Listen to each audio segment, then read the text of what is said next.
Hello, Director set a Ram. date for lunch today? Oh, yeah. How are you feeling? Okay. I actually, Tom.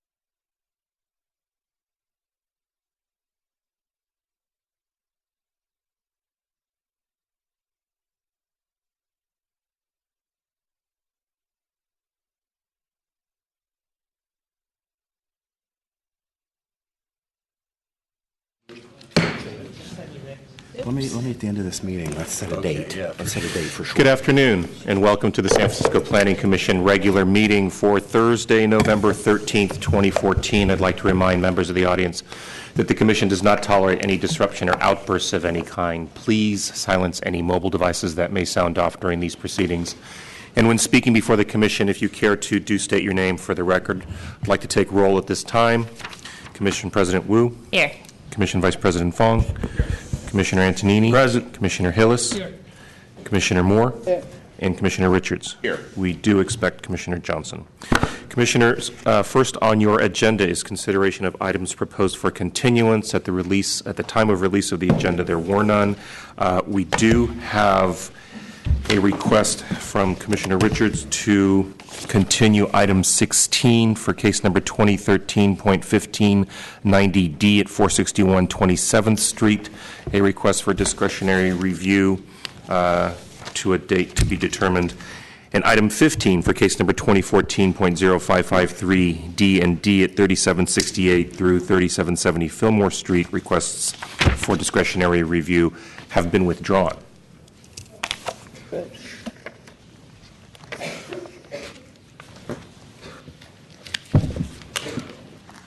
So you should take up the matter of item 16. Both the project sponsor and the DR requester have been advised that you'll take this up at the beginning of the calendar. And we have a number of public comment cards. So Michael, sorry, can't read the handwriting, Thomas Skutish and Georgia Skutish. Good afternoon, President Wu and Commissioners. My name is Michael Garavaglia. I am the DR filer. I'm a resident of the at 479 27th Street, which is in the eligible historic district. In addition, I'm a preservation architect. I've had that malpractice for nearly 30 years in San Francisco, so I come to this hearing with professional knowledge. We respectfully request the continuance for this hearing. The documents that you have in front of you, the 311 documents, have been known to be inaccurate since April. I informed the Planning Department of this problem, and through a couple different communications, I had referenced an actual photograph of the front of the building. Referencing some data lines across this this here. Very easy to see what the design and size of the building was, the relationship between the different buildings, and nothing happened. We have done a little sketch here showing you some inaccuracies, and I'm going to move over to this because it's not quite large enough here. But this dimension right here is inaccurate by over 3 feet.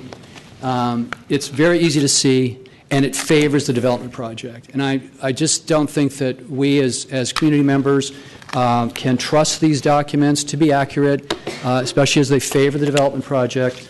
There are also inaccuracies in the square footage tabulations, and I think that it would well serve the Commission and the community that these drawings are corrected. They did attempt to correct it. The developer was aware of the inaccuracies. They actually showed us corrected plans in August. They could have submitted those corrected plans at any time since then, and they did not do that until after, they finally submitted some corrections after the board packets went out. So they know they're wrong, but we haven't seen any action on this since as early as April. And I just don't think that's a good policy. We need to have correct documents. This is a big project, and it affects, when it's off by feet, that's a lot of volume that's being added to this development project. So we respectfully request a continuance. Again, thank you for your time. Appreciate it very much. Thank you. Next speaker.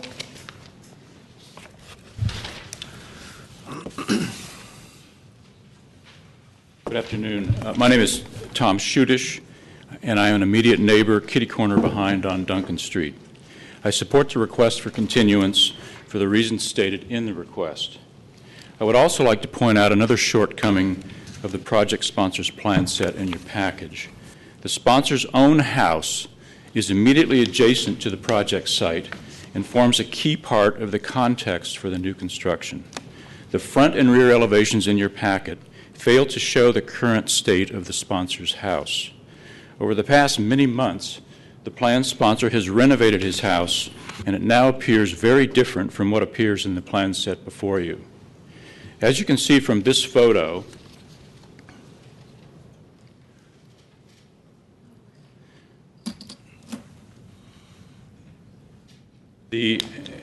from this photo, which shows the front of the house, the front of the sponsor's house, which is on the left.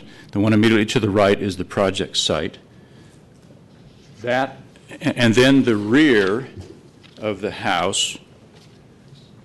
Oops, sorry. Again, the building on the right is this project sponsor's current house. The building on the left is the project site. And as these show, the sponsor's 455 house does not look the same as what is included in the plan set provided you. Their house is a critical component of the context into which the new project will be inserted. It must be portrayed correctly. Granting Mr. Garavalia's request for continuance will enable the project sponsor to update his plan set and allow you and the public to work with the proposal's true and complete facts. Thank you. Next speaker. Good afternoon. I'm Georgia Schudish. I live at 460 Duncan. That was my husband. We're an immediately adjacent neighbor, catty corner to the project site.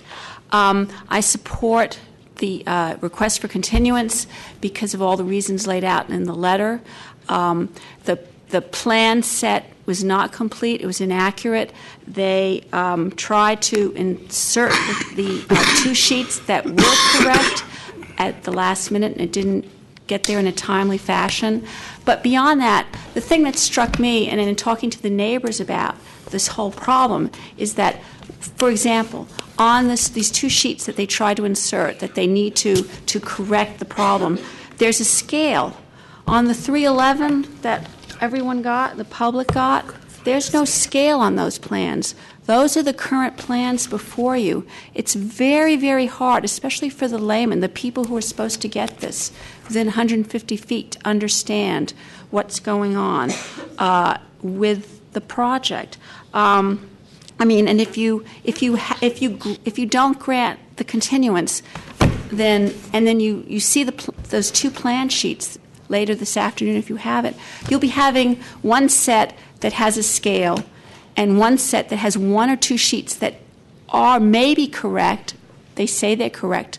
We don't know. There's no continuity. There's no way for the average person to decipher, and perhaps for you to decipher as decision makers what is going on. All you have before you is the elevations, basically. That's what it's all about.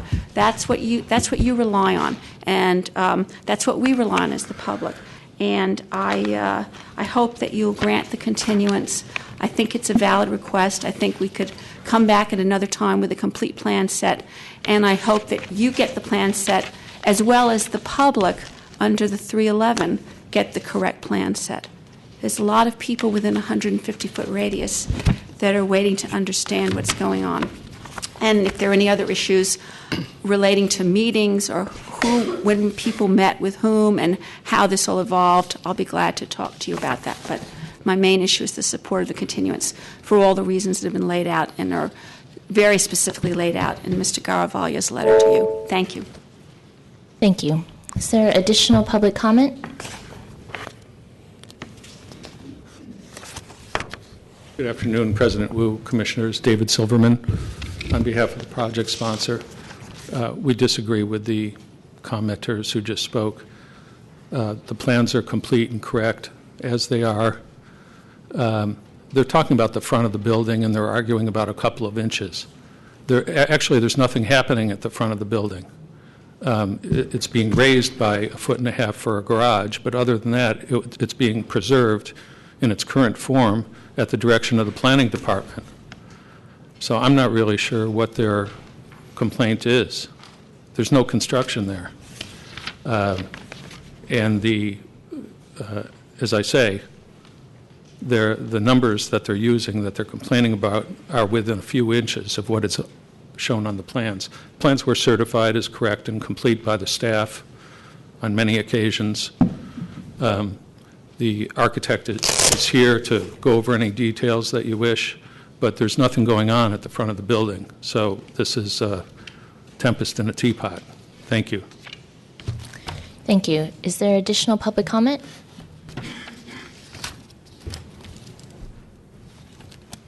Hi there, I'm Ryan Knock. I'm the architect for the project. Let's see. I don't think I've used this before. Okay, I just want to give you a look at the two images of the lower one is the 311 elevation, and the upper one is the clarified elevation. And just looking from a general standpoint, does anything stick out to you on these two being different at the front? I don't think they do. I believe the overlays that were presented were misconstrued. The dimensions were off. I checked the dimensions between what we had in the 311 and what we had with the revised measurements, and approximates about 10 inches between the ridge line of 461 and the ridge line of 465. I do have lots of images if you guys want to see the actual measurements. We did a bunch of surveying. I take too much of your time, but we've basically surveyed the property and have found and corrected the revisions and submitted them to planning.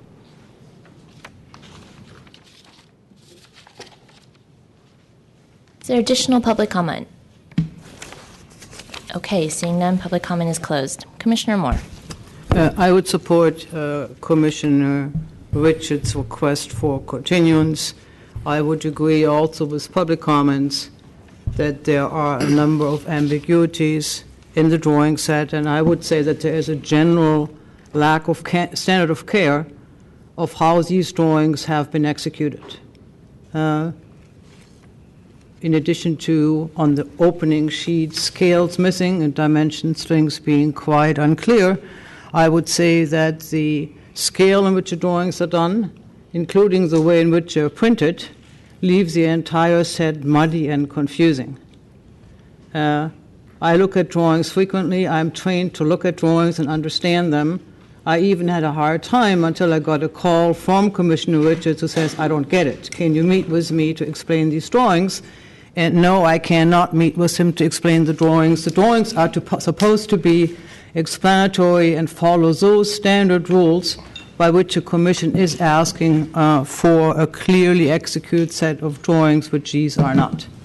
It might be due to black and white drawings only, which basically do not give any insights into any depth of building, because any outline of building is solidly black, does not show to any variation in massing or sensitivities to adjoining lines which would track across. I believe that if indeed the architect is convinced that his drawings are correct, he should reissue them, make sure that the public comments about sequence of drawings, information that is indeed missing, are clearly documented, and then we could continue it to a date not into the far distant future in order to do every party correct. And I am not going to sit here and go through arguments, the drawings are complete and there's this and that. That is between you.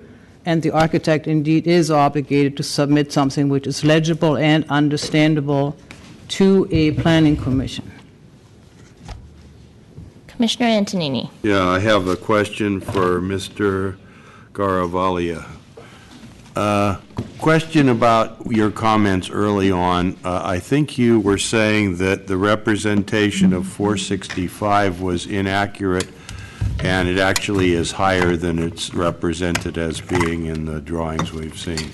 The drawings show the 465 being higher than in actuality, thus favoring the height of the development project. It makes the development project seem lower in relation to the western neighbor. On the east, you have the project sponsor. On the west of the property, you have the project, an affected neighbor. So that drawing misrepresents the height of the western neighbor to the favor of the development project. Wasn't 465 the one that's been changed and made higher, or is that a different one? 455 was... 455 was sorry. the one. All right, we're talking about a different place. So There's 455, the eastern property, the development project. Yeah. And then we have the western neighbor. western neighbor you claim is misrepresented, and the height is shown as being higher than it actually Exactly. is. And these drawings, the red and the black, are overlaying the two plan sets that we were given, one from the 311 set, one from the corrected drawing that we saw as early as August from the projects, in community meetings. And then the other part of your comments was that we did not have the current rendition of what the rear would look like. We had an earlier machination of that. These dimensions, of course, track around the entire building. It's very hard for me to register these, all of these different dimensions as it relates to the adjacent properties, and it's a very massive building, so this is where the rubber meets the road. Okay. I think I understand what you're saying. I know the history of this. I know it's gone through many different ramifications, and there was a change made as to what project sponsor asked for in height and agreed to the compromise of an 18-inch raise. But as far as the front is concerned. I think planning requested that it only be raised 18 Right, inches. That and was my everybody's understanding. in agreement with that. It's Oh, yes. just that you think the inaccuracy is on the adjacent property. Yes. Okay, thank you for your comments. Thank you. I appreciate it. Certainly, I will, listen to what's said. Usually when fellow commissioners ask for a continuance, I'm usually receptive to their desires. Although it seems as though staff has given us a pretty good thing, but if there are some inaccuracies, certainly we want to, look at it again. Commissioner Richards. I think just to start, for fellow commissioners, when I opened up the packet, you see 3 subject properties here, which started the confusion. There's no graphic scale here. I started to try to figure out how big the rooms were, and I started subtracting, and I've never spent more time on a set of drawings. I'm a layman. I've got a handicap. And I called Commissioner Moore, and I said, hey, help me out here. And I really think this, of all the maybe 30 of these that I've done so far, this is one that deserves a continuance, and this is an extraordinary thing for me to ask for one. So I appreciate your consideration. Is that a motion? Yes, I move to continue this. Commissioners, it just so happens that on your advance calendar, a couple of DRs fell off the November 20th calendar, which was formally closed, which is next week, and then also December 4th. You could add a discretionary review, as well as December 11th, if you so chose. I moved to put on December 11th. And I also hope that maybe the clouds would part and thunder would happen, and the neighbors would sit down with the project sponsor and maybe come to some agreement on what might happen here. Let's give it a shot. Do I hear a second? Yeah, I seconded it. Thank you. Commissioners, there is a motion and a second to continue item 16 for case number 2013.1590D to December 11th. On that motion, Commissioner Antonini? Aye. Commissioner Hillis? Commissioner Johnson? Commissioner Moore? Commissioner Richards? Aye. Commissioner Fong? Aye. And Commission President Wu? Aye. So moved, Commissioners. That motion passes unanimously 7-0, and as noted, item 15 has been withdrawn. Commissioners, it'll place you under your consent calendar. All matters listed here under constitute a consent calendar, are considered to be routine by the Planning Commission and may be acted upon by a single roll call vote of the Commission. There will be no separate discussion of these items unless a member of the Commission, the public, or staff so requests, in which event the matter shall be removed from the consent calendar and considered as a separate item at this or a future hearing. Item 1, case number 2014.0977C. Excuse me, sorry. Commissioner Richards I need has to a recuse comment. myself from item 1. I live within 300 feet. Okay. Let me call that item, and we'll deal with your recusal. Item 1 for case number 2014.0977C at 2312 Market Street, conditional use authorization. Commissioner Richards is requesting to be recused. Motion to recuse Commissioner Richards. Second. On that motion to recuse Commissioner Richards from item 1 on the consent calendar, Commissioner Antonini. Aye. Commissioner Hillis. Commissioner Johnson. Aye. Commissioner Moore. Aye. Commissioner Richards. Aye. Commissioner Fong. Aye. And Commission President Wu. Aye. So moved, Commissioners. That motion passes unanimously 7-0. Commissioner Richards, you are hereby recused from item 1 on consent.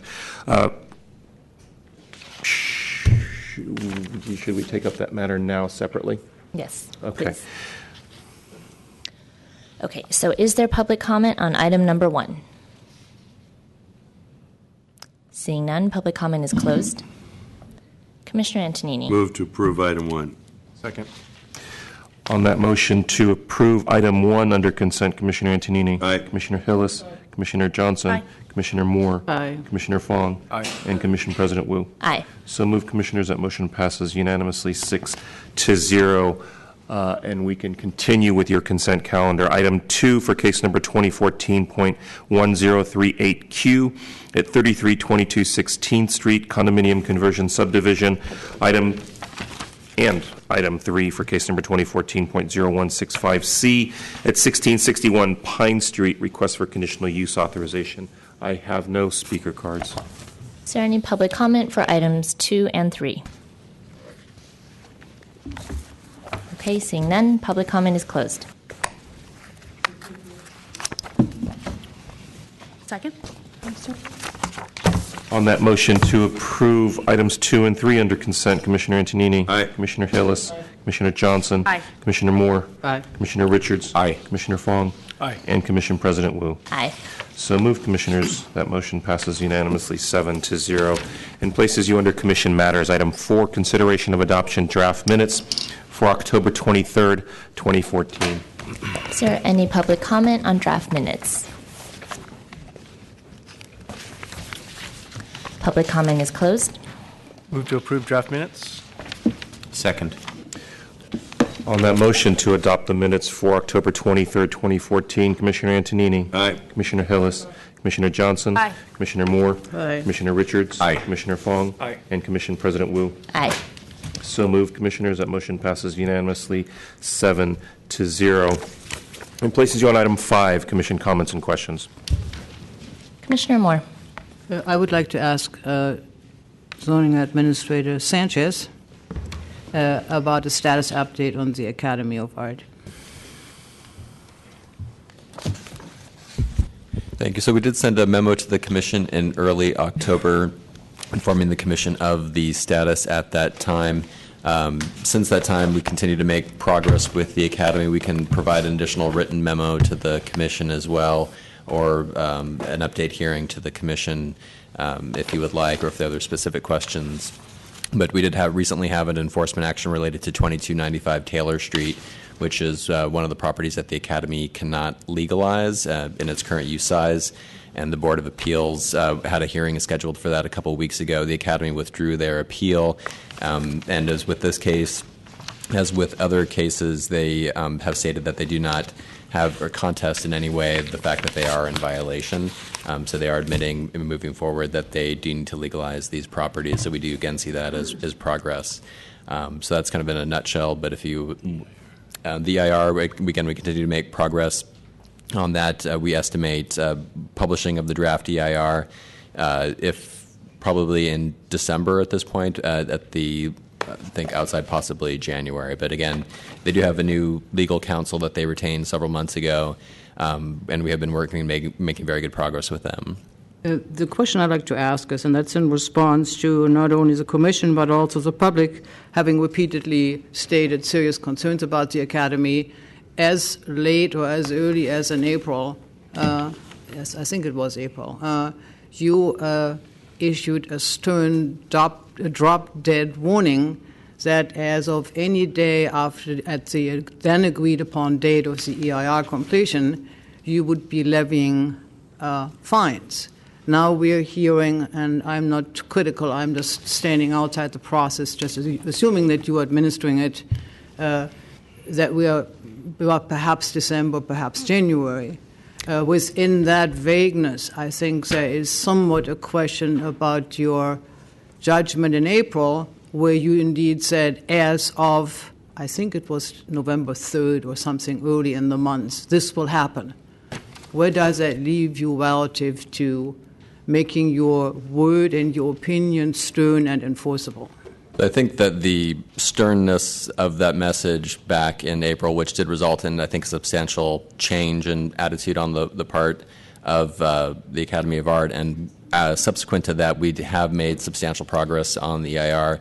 The initial deadline that we had was November 1st, and I think, probably in retrospect, that may have been a little bit ambitious on our part in considering our staffing needs, and given the other development projects that our staff is also working on. This is very much a priority, and we have made it as such, but it is, again, quite complex. We have a continuous dialogue with our staff and with Academy of Art's new attorneys and their staff, and the reports that I'm getting back from our staff are that we continue to make good progress, that they are working diligently on this, and they don't have any concerns at this point about the Academy delaying or seeking to delay the completion of the EIR, the draft EIR.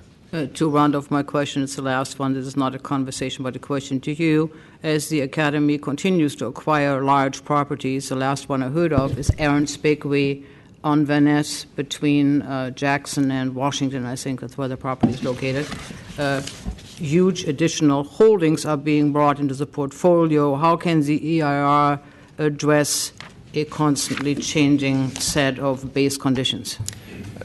That's an excellent question. I have confirmed that that property has been acquired by Elisa Stevens. I'm waiting for a report back from Dr. Stevens about what the intended use of that property is. It's our understanding initially that it is not intended for use by the Academy of Art University. Again, going back several months and years on this, it has never been a violation for them to acquire property. The violation is the change of use without authorization. In this case, and I did, after I was made aware of kind of the allegation that they had purchased this property, I did go out and do a site visit, and they are not operating it in any way. And I did get confirmation after even that site visit that they had acquired the property, but there's no evidence that they are using it illegally. Well, they're not in the bakery business. It was a bakery, and we all understand how that thing works, but that's another story. Commissioners, I think we're beginning to get into a discussion on this topic, and I would like to remind you that it's not agendized, so if we could maybe move on to a different topic, and if we so chose, we could agendize this on a later date. Thank you. Thank you. Commissioner Richards. I just have a couple of things. First one, I guess I should have brought this up last week. We had a couple of states that passed medical cannabis or cannabis laws this last election cycle. Oregon, Alaska, and Guam and the District of Columbia joined Colorado and Washington. And I understand that California is going to have a ballot initiative in 2016. And I know there's really no movements from a state government point of view to try to regulate this. I'm wondering, with this kind of train coming down the tracks, is there anything going on from our situation from a city point of view? If this passes, how are we going to handle it? Would we have any thoughts on where we're going to put these things? If it's going to be sold, where? Will they be in Walgreens? Will they be in the existing MCDs? These kind of, is there any discussions happening? The short answer, Commissioner, is no, but because it will partially depend on the specifics of the ballot measure, where they're allowed, how many are allowed. It all depend on actually what happens at the state level in terms of the actual legislation that comes forward. I mean, if it is 2016, it is 2 years down the road. We do have some time to kind of, once there's an official ballot measure, we can figure out what might happen if it passes at that point. Cool. Second one, I guess connecting the dots, Sue Hester, who's not here today, got up at the end and the beginning of a meeting 2 meetings ago, and she talked about having a residency requirement for large projects. I actually had lunch with Ken Rich from the mayor's office, and he was talking about this residency requirement. Apparently there's a study done. I don't know what study they're referring to. Does anybody know what study was done on how many units are sold where people actually don't live here? They match tax records with the occupancy. Does anybody have an idea what study people are referring to? I don't. I'm sorry. Do you know? Am I allowed to answer that? I mean, I can get back to you after. There's been the city's We done do some work want to with be Olson, careful about so- having a discussion right Yeah. now. I don't want to have a So I can discussion. get back So to you. if I think it might be an item, a nice item to talk about in the future. And then I guess one other quick one, Commissioner Fong. I've been thinking about the whole action item list and the data and all that. And every time I think about it, it keeps getting bigger and bigger. So I promise by next week I'll have something to you on kind of how we want to use it and moving forward. And I'd still love to participate. Thank you. Thank you. Commissioner Johnson.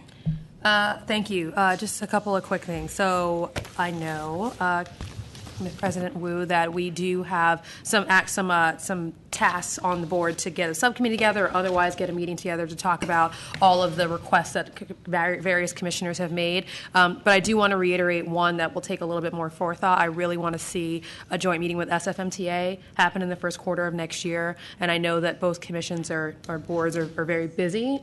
So I would love to see a meeting date by the end of the year so that we can actually coordinate it and make sure it happens in the first quarter of next year.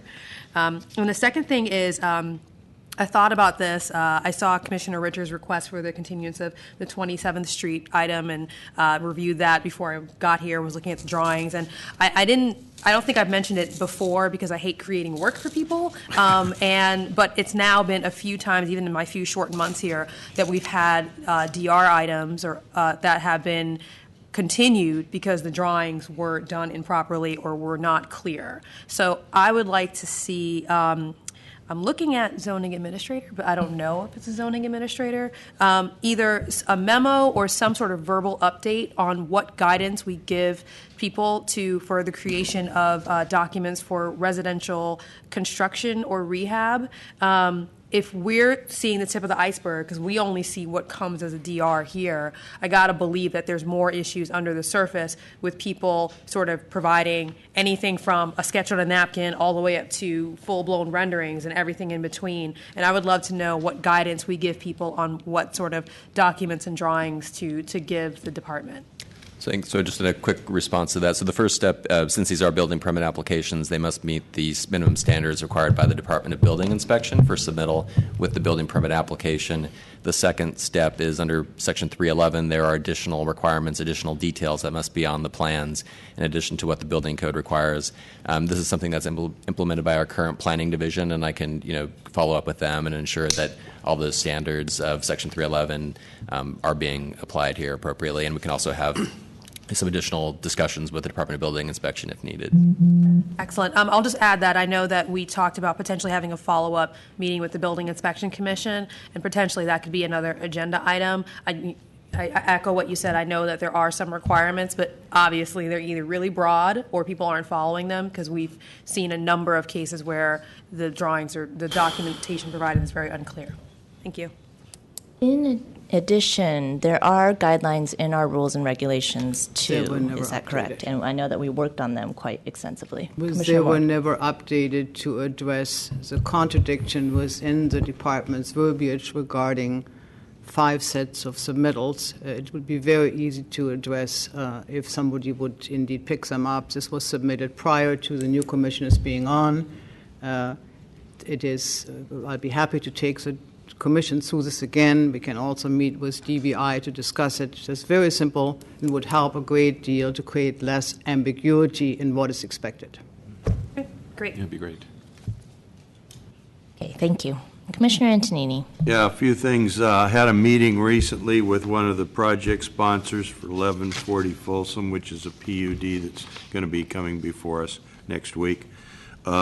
Just as a point of information, my office is in the Cow Hollow area. I drive by Aaron's Bakery. I think it's been closed 4 or 5 years. Not that it makes any difference, but just it hasn't been in operation for quite a while. And finally, to the request by Commissioner Moore for projects to give us an update of how many of their residents are full-time residents and how many work in San Francisco and other types of things. We have had that voluntarily from a couple of projects that I remember, particularly I think it was the Infinity, and they did have surprisingly high numbers of all 3 categories: full-time residents, work in San Francisco, and a number of units that had children as part of their units. So anyway, I think it would be a good idea to try to have some kind of a policy where we suggest to project sponsors, if possible, consistent with privacy for the buyers of their units, to try to give us some kind of an idea so we can dispel a lot of the talk that goes on about the fact that they're all pied-a-terres or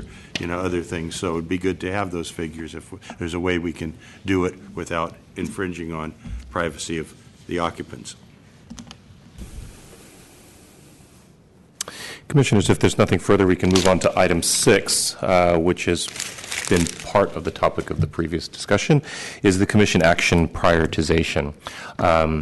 So at the behest of this commission, I began providing you an action list with your weekly correspondence. It is a relatively short list, and so Commissioner Fong last week requested that we agendize this matter to discuss in an open forum. The 4 items that are currently on your action list are the CEQA training, which was completed, the cultural heritage assets, which was completed last week, the Eastern Neighborhoods update, and the Mayor's Office Housing Initiative works streams, which are coming to you as an informational update next week. So I'll leave it to you. Commissioner Fong, would you like to make some comments? Sure. I think the direction was, and our discussions were, in addition to these, are there other reports or information that we wanted to gather? Throughout the years, Jonas has had sort of special requests to find data. But I think that for the purpose of this conversation is, if we were to request these reports, what's the ultimate goal that we want to, how do we want to use them? Is housing the highest priority at the next 6 months that we want to use? Is office allocation, is Airbnb still an item that we want to spend some time on? So I leave it up to you to open the discussion about it. But I think we should really sort of set a vision of 2-3 items, and if these opportunities come up to do special reports that support those 2 or 3 items, then obviously they raise higher to the level of importance, and giving a large consideration to the amount of time and number of staff folks that would spend time on these intense reports. And Commissioner Fong, if I may sort of also frame the part of the issue and struggle with both department staff and myself is, the commission is a body made up of 7 members, and so if an individual commissioner requests something to be placed on an action list, then it doesn't necessarily get responded to because one commissioner is interested in a particular topic matter. There needs to be some consensus or direction from the chair that we follow up on it, and so just for that clarity. And so I think today we really wanted to have an initial discussion about this and get ideas. Commissioner Fong and I were briefed by Mr. Kelly that the department is putting together a framework to think about the long-term planning work that the department is doing. I have a feeling a lot of our interests or issue areas that we're interested in understanding are part of that. So I don't know what the timeline is for unveiling that kind of framework, but I believe that maybe that could help us guide some of our conversation. Otherwise, I want to maintain the transparency of the commission, but I want to make sure also that we are guided strategically in our request for information. Commissioner Richards. I think, it's kind of a macro issue. What's happening today, and what can we do with our decisions in the future to mitigate that and what's happening in the future. So from an office allocation, this is just an example, the three kinds of displacement: people, nonprofit, and arts. So as we come up with additional criteria for office allocation that we're going to above the cap, how can we? This is an example. How can we address those three things in the entitlement process for offices? Those are the kind of things that I'm talking about. Context. How can we make sure that the decisions that we make are in context with all the other things going on? I don't want to make a point decision but not understand the context. We've been provided maps, which has been fantastic. On the large projects. We had one south of Market, we had some in the Mission, fantastic. I think the other one is on conditional uses. So what's the existing baseline situation? Is our decision on the conditional use, say car ownership, making it worse or better? So these are the kind of things that I think we want to understand. What are we doing, and are we making the city better or worse place to live? Just very, very, very big idea. Sure. Thank you. Director Ram? Commissioners, what I hear is kind of two different scales of issues. I mean, and some of the items that Jonas has on the action list to date and requests that you've made in the past are fairly simple requests for information, right? And I think it would be helpful for all of us if we kept track of those. And I think, but what I also hear you talking about are sort of your own agenda setting for the next year or two or three, which I think is a somewhat different issue, and it would be helpful to have a broader discussion. It's kind of like higher level policy issues that you want to address, is what I'm hearing. So I tend to kind of separate that from an action list, which tends to be more kind of data based, if you will, or process based. In reference to President Wu's comment about Gil Kelly's group, the long range planning group, the citywide planning group has been working on a kind of 5-year agenda for what they see as the kind of key issues for them to address over the next 5 years. What planning efforts, urban design efforts, policy issues they need to address. And that is meant to be wrapped up by the end of this year. So, or at least have a form where we can have a discussion about it at the end of the year. So I'd be happy to bring that forward either late this year or early to January to talk about that and to have a broader discussion about that. It is obviously issues like housing policy and transportation policy are high on that list. But my sense is that we'd probably be prepared in January to have a kind of broader discussion about that. Thank you. Commissioner Antonini. Yeah, for me, I think it's already been brought up. I think we've got a timetable on the Prop M issue. We've already decided to take projects individually, and then next year we'll have a look back on that. Another issue that I would like to have kept informed about is the whole issue regarding the Transbay Terminal completion and issues regarding funding for the same, as well as the extension of the Caltrain to the terminal, which is very important for the success of the entire region. And that could be informational because we don't really usually have to vote on issues surrounding those. Maybe some of them we would. And the other thing that keeps coming up frequently is how to expedite process as much as possible. I know that we're extremely busy. Staff has added new members, and they're working as hard as they can, but wherever possible, wherever we can discuss what might help to expedite the process, both the process of items being brought to us and then after our decision is made, the process through DBI and others to have the permitting process moving forward. In fact, I understood recently, I talked to one of the staff members. They said there are some people who have been brought in to help with the smaller projects, and that's going to be, most of the people I have calling me have smaller projects, and they're wondering why it's taking so long even after they're permitted or to get through the permitting process. So this might help a lot. And finally, the most essential, I think, to me, or one of the most essential, is dovetailing transportation issues with growth in business, housing, cultural, and entertainment, because it seems like we sort of have two tracks. MTA and others dealing with transportation sort of go on one track with decisions made as far as bus rapid transit or other things, and then we're working independently at the approval of projects. And it would seem like if we had better connection and looked at long-term solutions to transportation, I think we could do much better, because it's an area where I think we're weak in not having enough rapid transit type of service within the city of San Francisco from a lot of parts of the city. Commissioner Moore. I'd like to expand on what Commissioner Richards said, and that is policy looking into the future.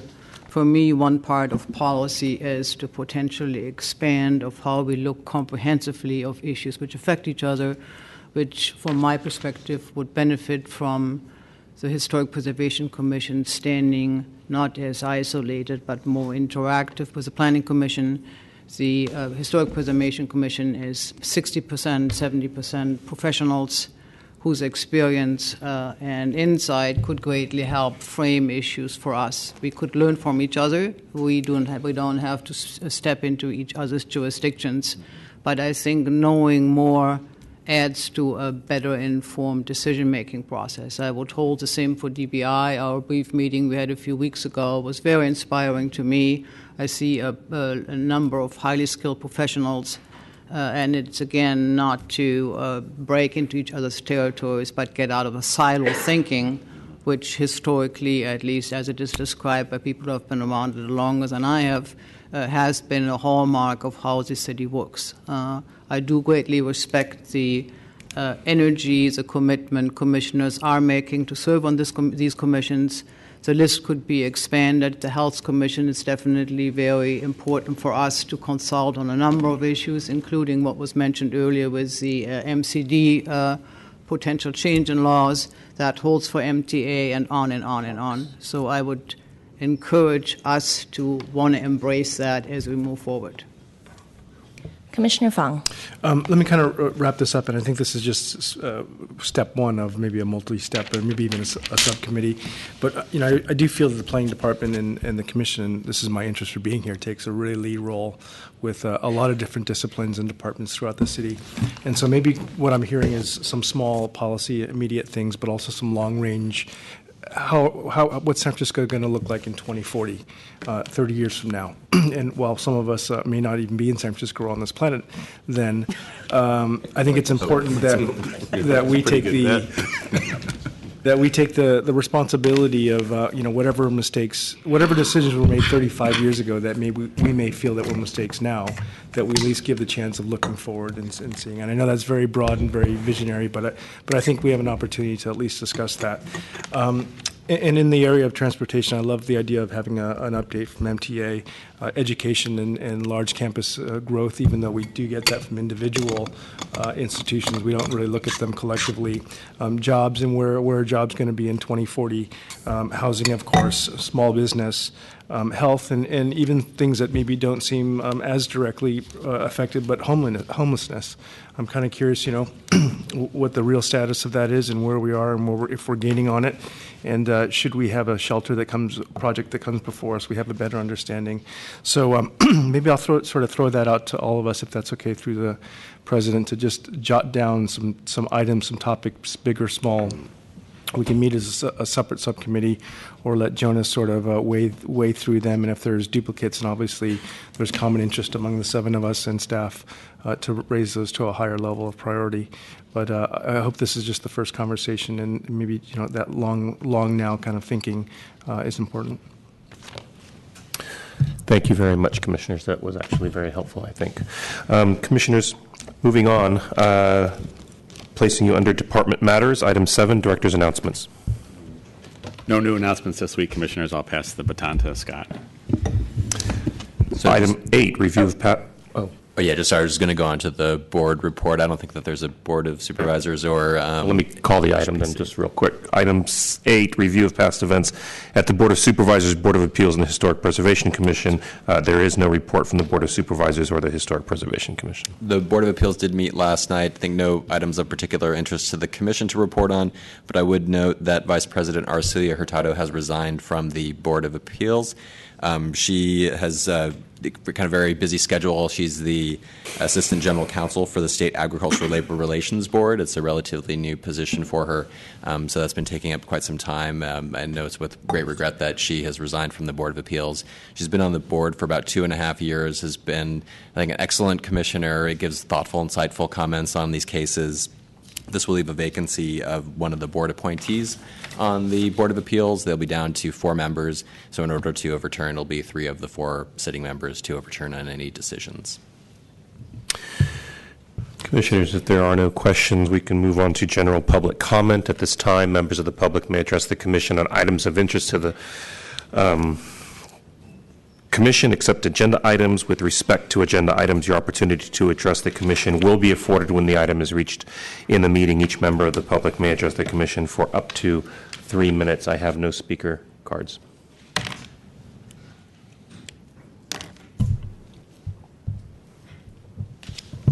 Hello, my name is Dino Delfio. Thank you for your service. I've seen Mr. Sanchez get really the public get into it and really push him and challenge him, and he's still here doing a really good job. So credit to everyone here doing a really good job. So I'm taking those hits, playing the offensive lineman. We've seen Antonini out there blocking, tackling. Great job. We're 5-4. We got a whole long season here. I've got a little piece, and as Ms. President said last week, I believe it was, everyone, the point is to get more trees, and thank you for your direction recently to get more trees. And previously, our government seems to have created some factionalism in this regard that's within and against the cause of getting more trees, and that might be seen in forms of policy of the rows, in forms of policy of the urban forests, and also maybe even in Vision Zero. And specifically speaking, how much beyond the very preamble or the initial engagement of this policy is pointed in the direction of engaging our community, engaging individuals. Rather, it does factionalism end up dividing us as conversations in funding?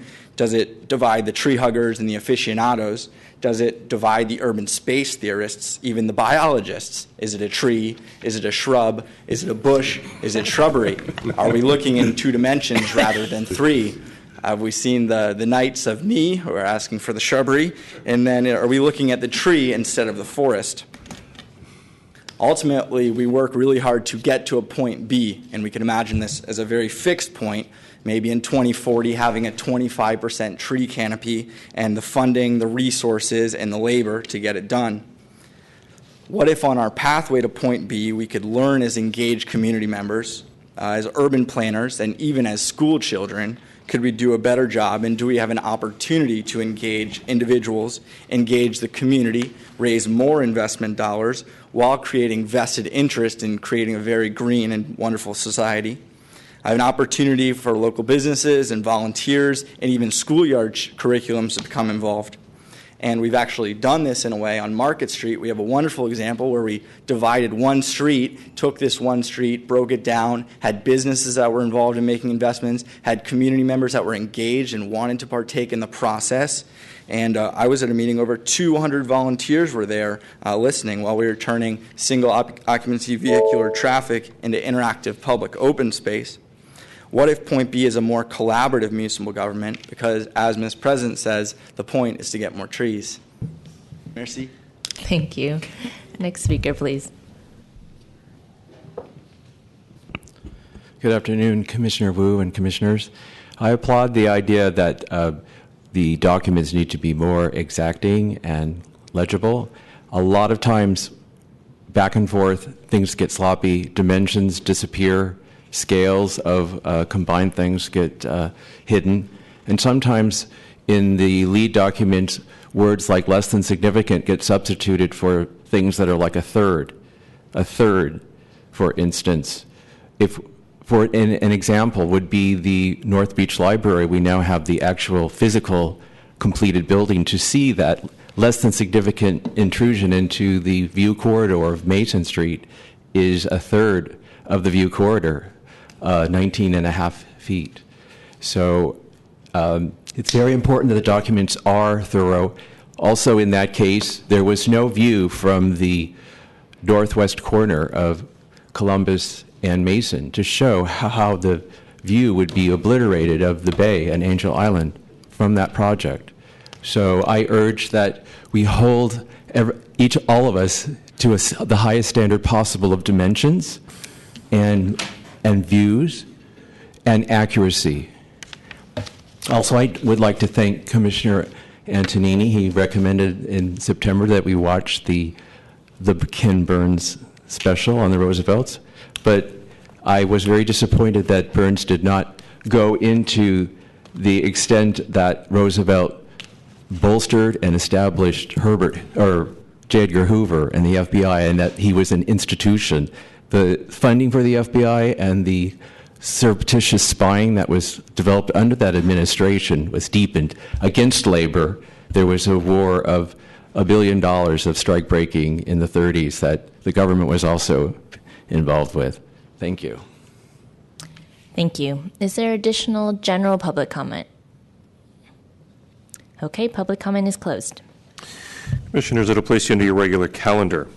Item 9, Food and Beverage Cluster Report. This is an informational presentation.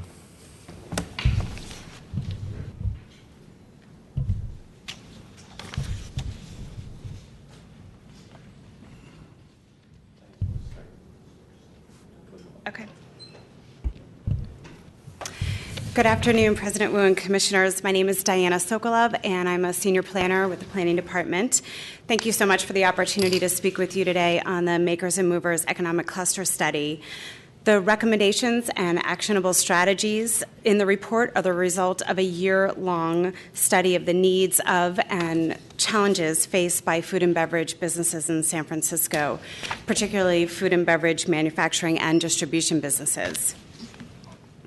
The idea behind the work is that there is value in understanding how concentrations of businesses can generate innovation and accelerate growth in a way that might not occur when these firms act in isolation and operate in isolation. The work I wanted to mention is also a collaborative effort between the Planning Department and the Office of Economic and Workforce Development, SPUR, as well as the tremendous support of a steering committee made up of the Department of Public Health, the Controller's Office, SF MAID, which represents manufacturers, and several very creative and mission-driven food and beverage businesses in the city. And before I go on, I do want to recognize two folks in particular who worked very hard on this effort who are in the room today. One is Lisa Chen with the Planning Department, and also Tiffany Garcia, and especially Tiffany with the Office of Economic and Workforce Development, since she will lead the implementation efforts for the recommendations in this report. She's the Manufacturing Business Development Lead at OEWD.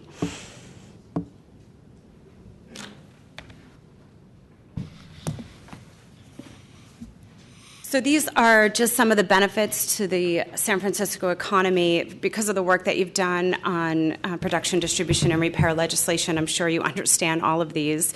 The one that really drives my passion for the work is the top one, employment and socioeconomic diversity.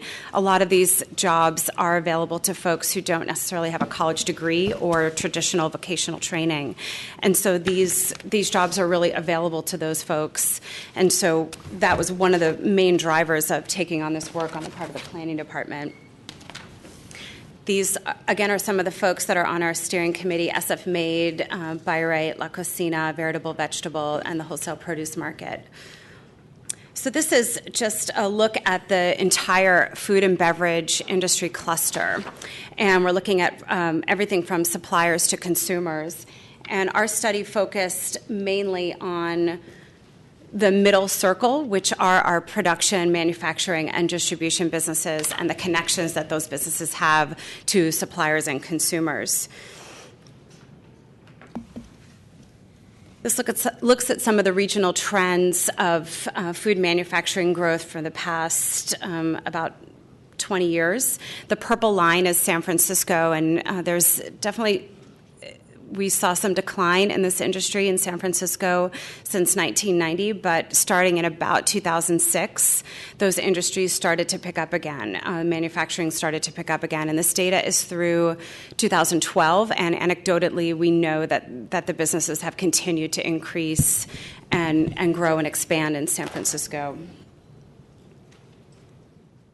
This just shows, particularly I'll call your attention to the stat on the bottom right, shows San Francisco manufacturing, food and beverage manufacturing and distribution is about 25% of San Francisco's production and distribution businesses. So it's about a quarter of our production and distribution share industry in San Francisco, so it's quite significant. And this shows the wages. You can't really see it so well on the screen, but the top number is a little over 80,000, and that's for alcohol beverage wholesale. And so it's an average number. It's on the high end, but all of the numbers that are in orange really show that the salaries are very competitive as opposed to, in comparison to retail, food retail especially. And again, these are jobs that folks can come in out of the gate and achieve in a way that these jobs really present a very nice advancement ladder, a career ladder. And if you start out as a invoicing clerk, you can manage distribution with enough training, on-the-job training. And so that's part of the reason why this work is so important, and maintaining these jobs is so critical. Some stats for you. As of 2012, San Francisco had 370 food and beverage production and distribution firms employing a little over 5,000 workers. We had the third largest wholesale and distribution employment base amongst the region's counties, with nearly 3,000 employees, almost 3,000 employees. And our food manufacturers employed about 1,850 workers, with bakeries as the single largest subsector. This just shows approximately where the manufacturing businesses are located, certainly located mostly on the eastern side of the city. And this shows where our distributors are located, mostly on the southeastern side of the city near the wholesale produce market, veritable vegetable. They cluster in the areas where we have light industrial and favorable zoning. So we, myself and OEWD, in collaboration with SPUR and the steering committee, held a very well-attended business forum at SPUR with about 60 businesses attending and giving us really interesting and valuable feedback about what their challenges are and what is it that we can do for them. And I think that there was just a lot of really nice feedback in the room about how people really appreciated the fact that San Francisco, the city of San Francisco, really cares about what they care about and wants to help them. And so it was a really great exercise. We spent about a half day working through all of the issues, and these were the top challenges that really rose up to the top. There were several others, but these were the main ones. And I'll go through them as well as some of the strategies that the report talks about to address them.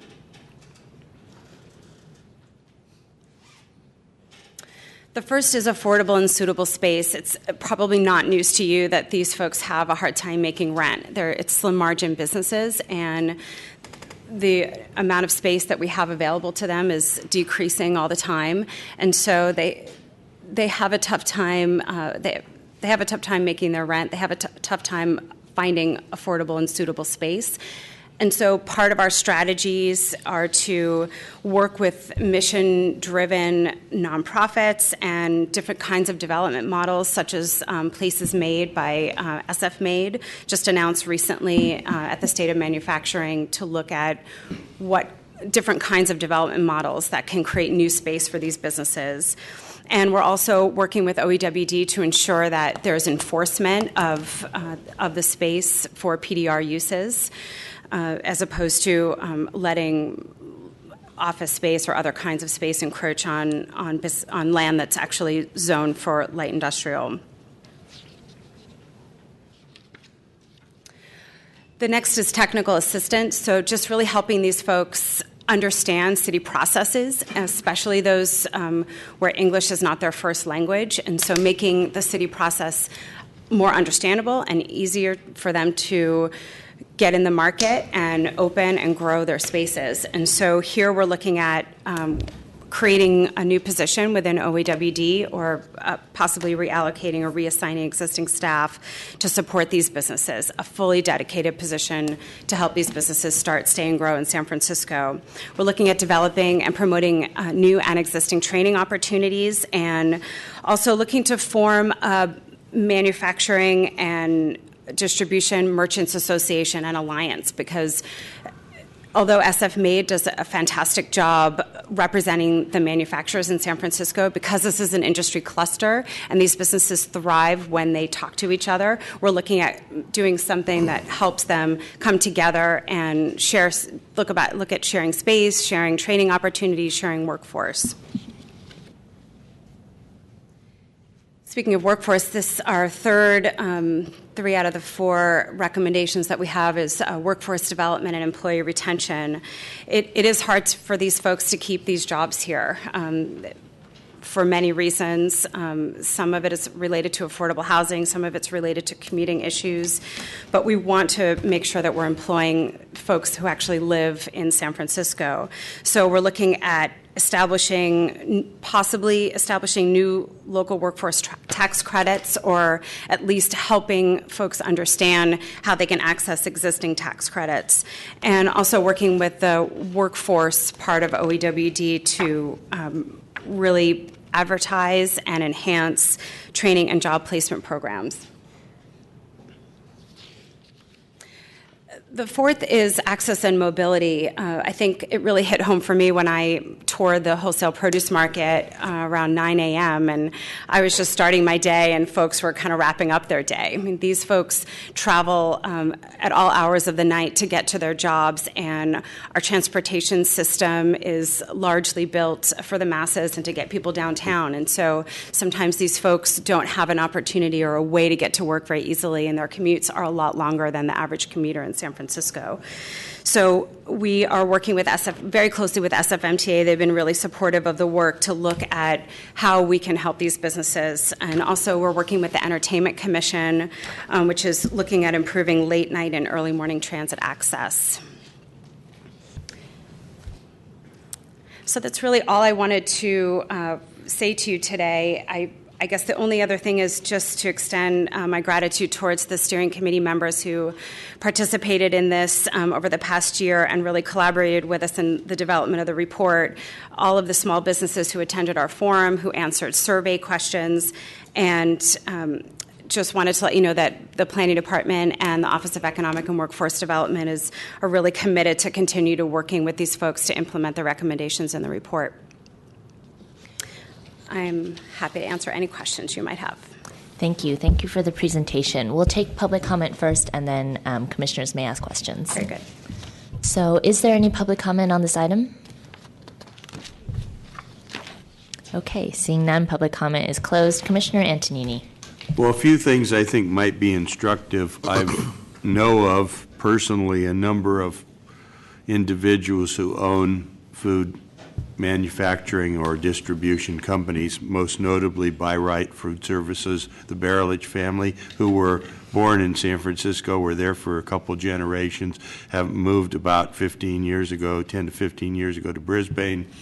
And it's instructive if you talk to them or others who fit this category, and I have a few more examples, to find out the reasons. And usually the reasons are not the ones that you stated in your presentation, although those could be some. You know, they were concerned about the taxation policies in San Francisco. We've to some degree remedied that by eliminating the payroll tax, but that was a huge incentive. Crime issues around their distribution center and the amount of security they had to have, parking for their employees, which is always a challenge in San Francisco, and many employees in these businesses do drive. They don't take public transportation, and they need to be able to park and access the plants. And then the general process of the city, where the amount of time it takes to get anything approved or done. And to a lesser degree for them, but for others, is distribution issues, which we cannot change because we're a peninsula surrounded by water, and there are some businesses such as breweries, coffee companies, and others that have, if they're owned by national or international firms are going to locate in an area where their distribution is more easy. But some of the other things, some of the other firms that are worth looking at is, I don't remember the name of the beer distributor, but until about 5 years ago, they were in Bayview, and they're now in South San Francisco. I think they do Budweiser and some of the bigger brands. Columbus Salami, which advertises that they were founded in San Francisco, but they're in South San Francisco. And Bud's Ice Cream of San Francisco, which is not in San Francisco. So there are many of these. We lost Jamba Juice to the East Bay, Emeryville, or someplace. And so I think that it would be worth trying to identify as many of these companies as possible and ask them why they moved, and try to enlarge your list as much as possible. And also, most of these, you mentioned that we were like number 3 among the counties in the Bay Area in the amount of product that we produce in this category. We should be number 1 because we have 3,500 restaurants. We have probably more consumption than any county in the Bay Area because of the fact that a lot of people come here between visitors or tourists or people who work but may not live here and take advantage of our food services on a retail basis. So it would make sense that most of the firms I've mentioned, or many of them, are bringing a large percentage of their product into San Francisco from somewhere else. And if we were able to provide a site for them, because there seems to be a lot of space out by Cesar Chavez and Bayview that's underutilized and could easily be made available for these companies without having to fight in small, hard-to-get-to spaces that are closer to other uses such as office or housing. And so that would be my suggestions, to continue to work with these people to try to attract more firms to the city. Thank you. Commissioner Johnson. Thank you. First, fantastic job on the report to you and all the rest of the staff and consultants that worked on it. I think it rivals the street trees report. It's pretty good. It's pretty good.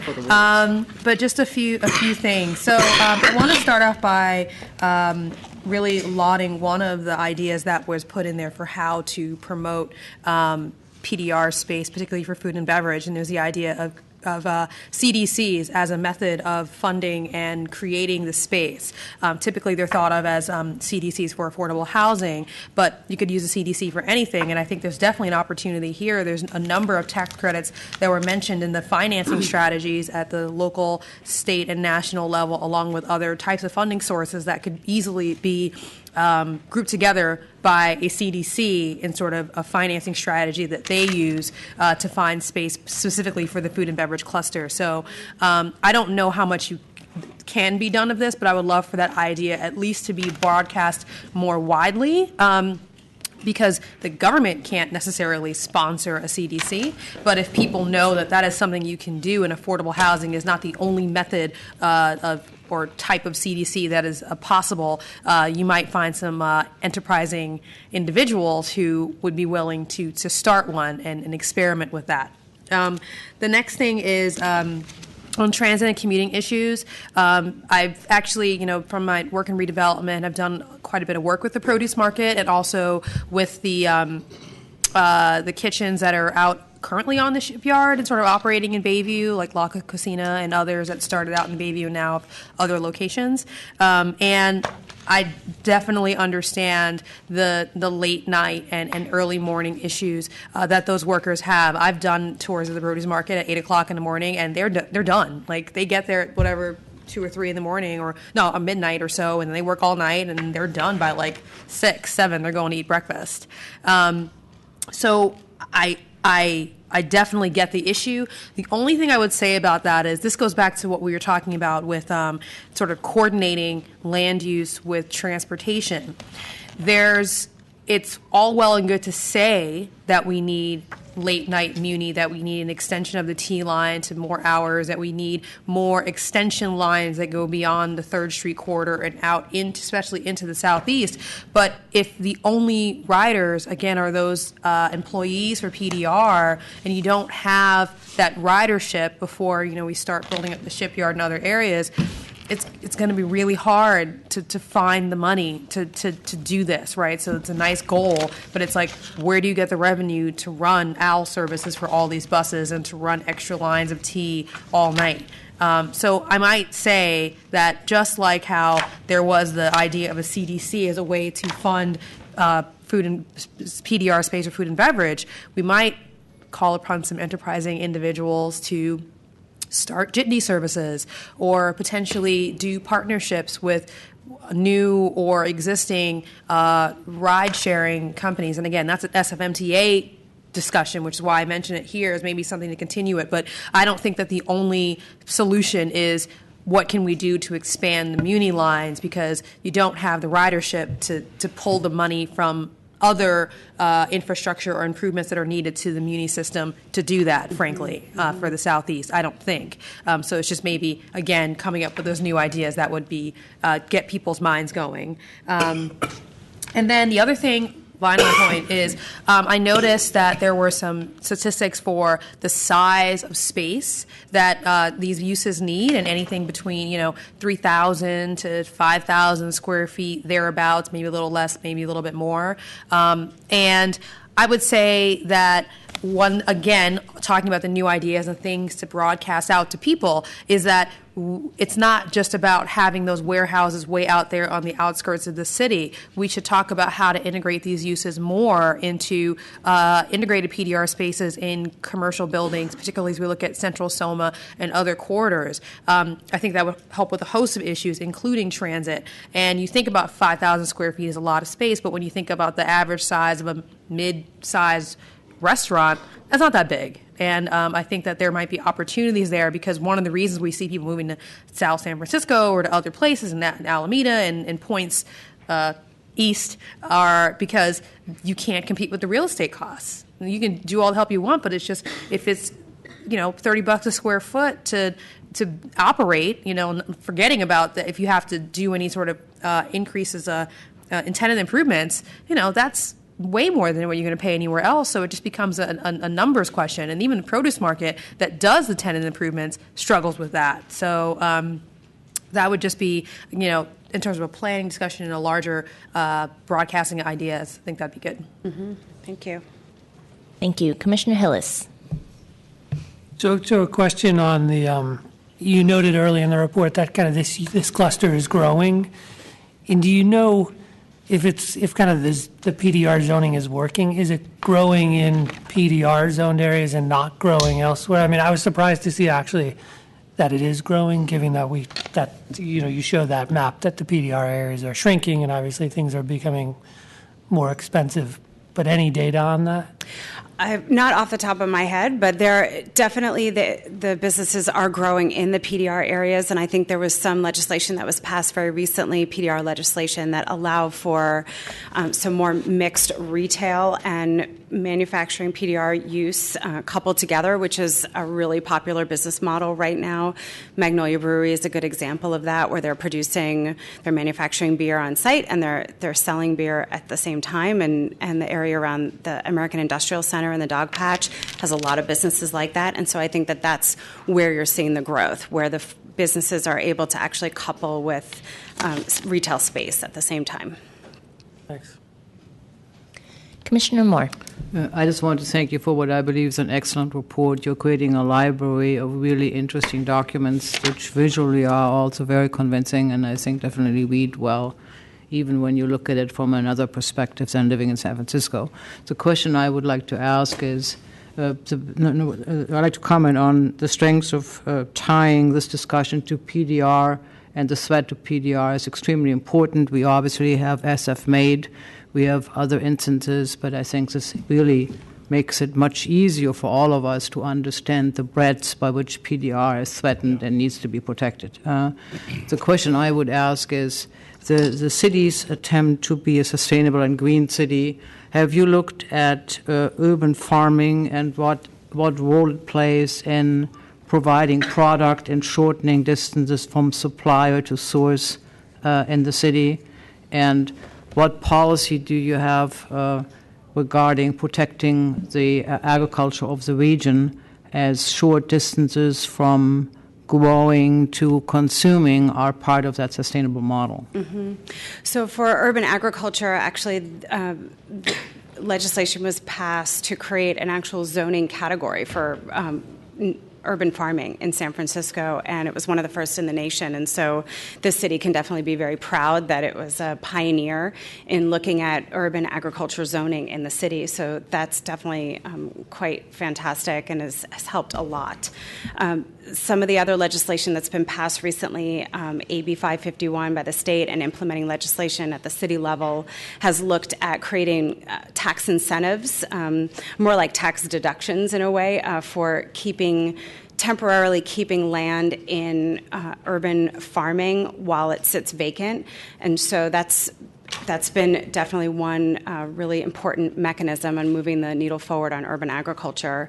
The city also has a newly created urban agriculture office at the Department of Park and Rec, and that program is looking towards really cutting down the waiting lists for urban ag properties and to get on and grow food. And it's looking at developing resource centers across the city to provide compost materials and other kinds of tools. And so the city is definitely doing the best it can to move the needle forward on that topic. Thank you.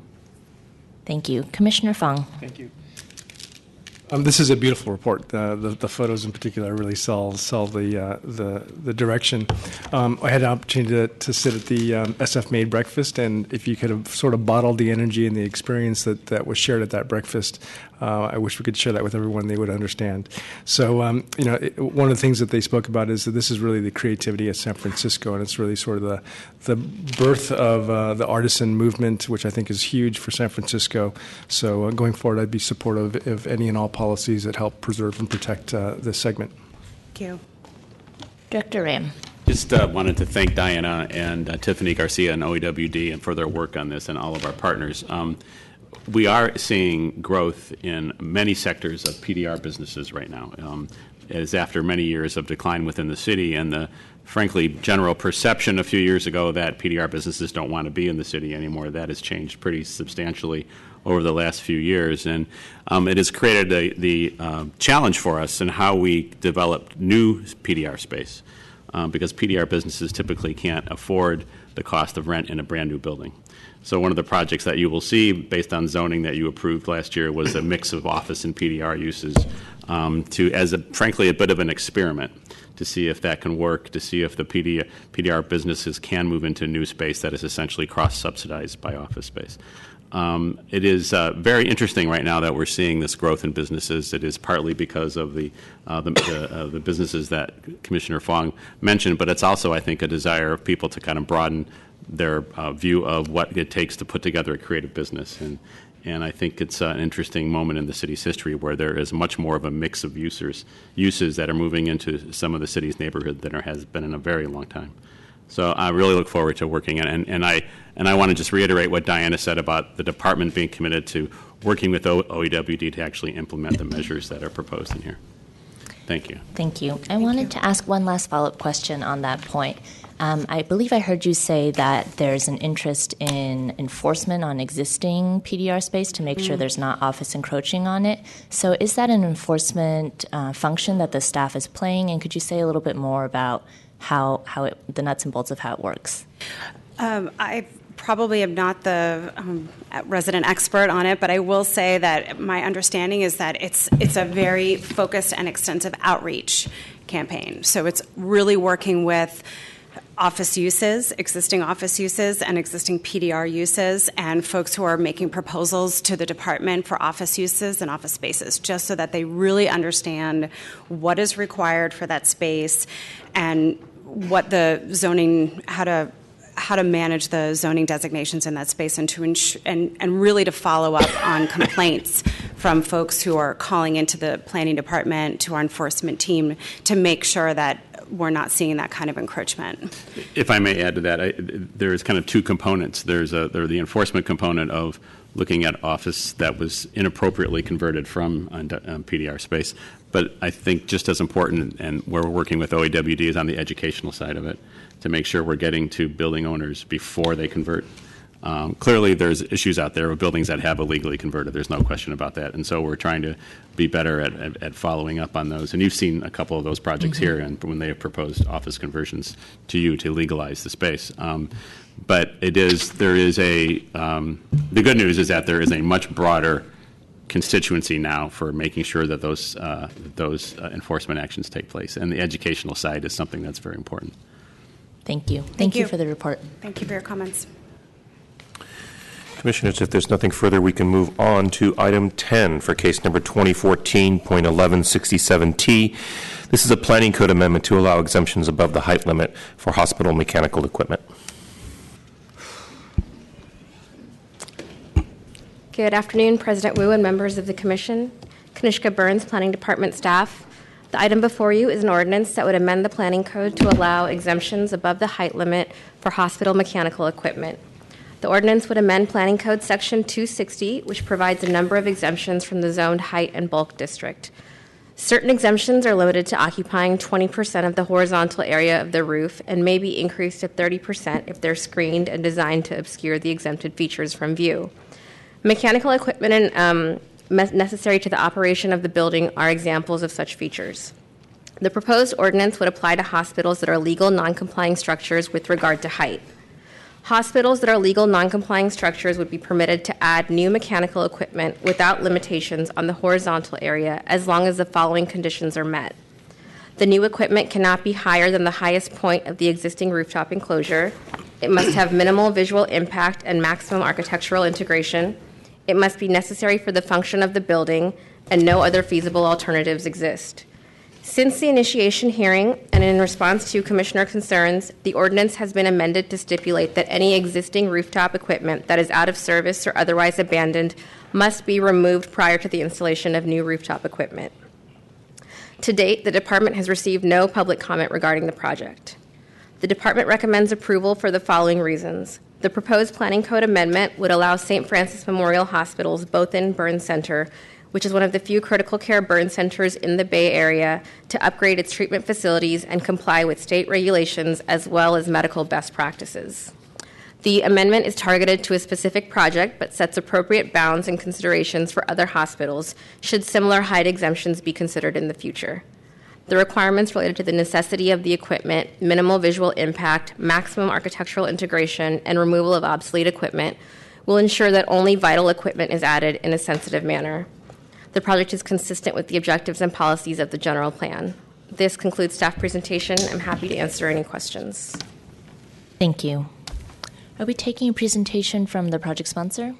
We had one.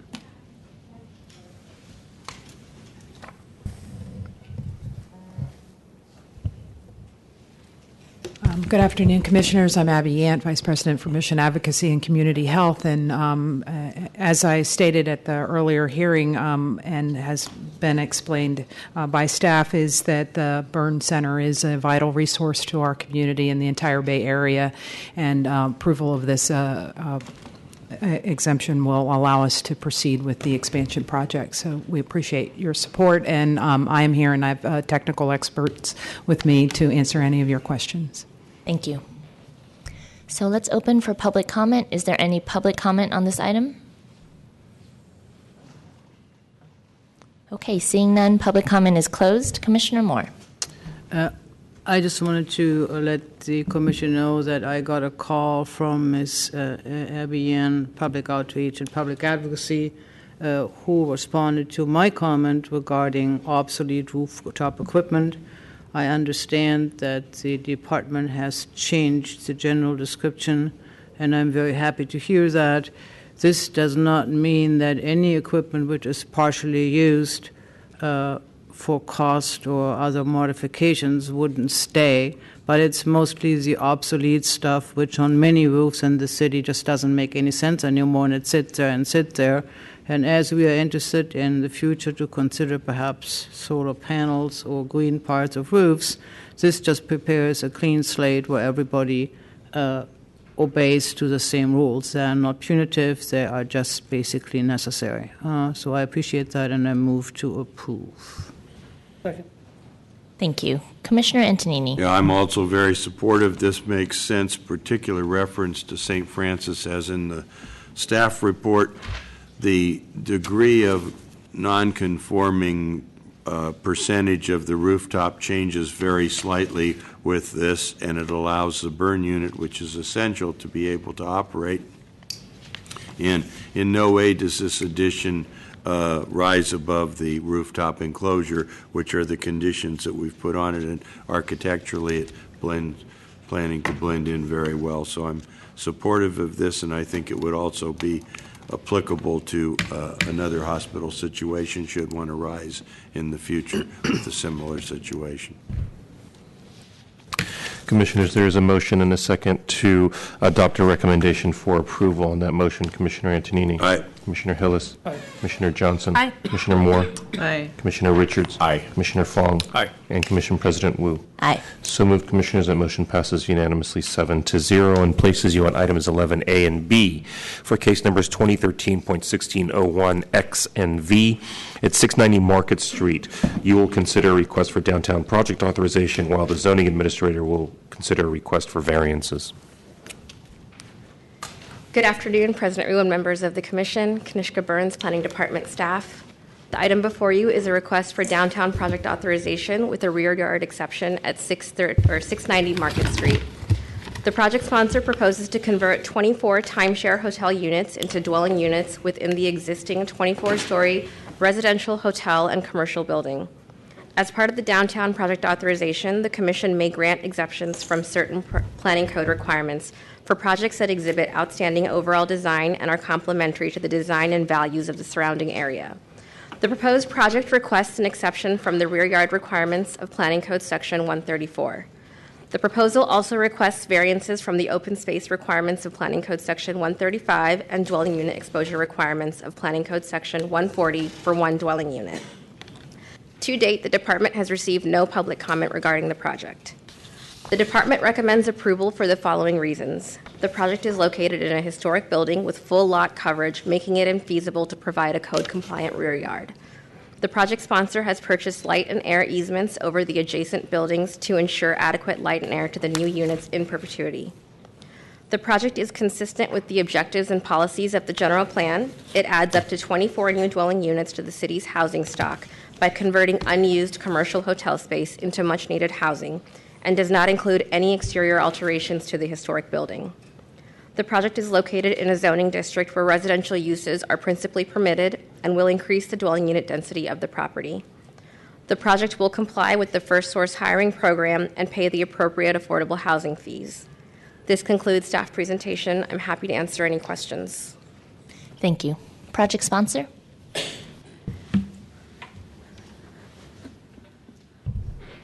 Good afternoon, President Wu, Commissioners. Scott Embledge on behalf of the project sponsor. I think this is a pretty straightforward project. It went through some very significant approvals back in 2004 to get where it is today, which is the restoration of a really a gem of historic architecture.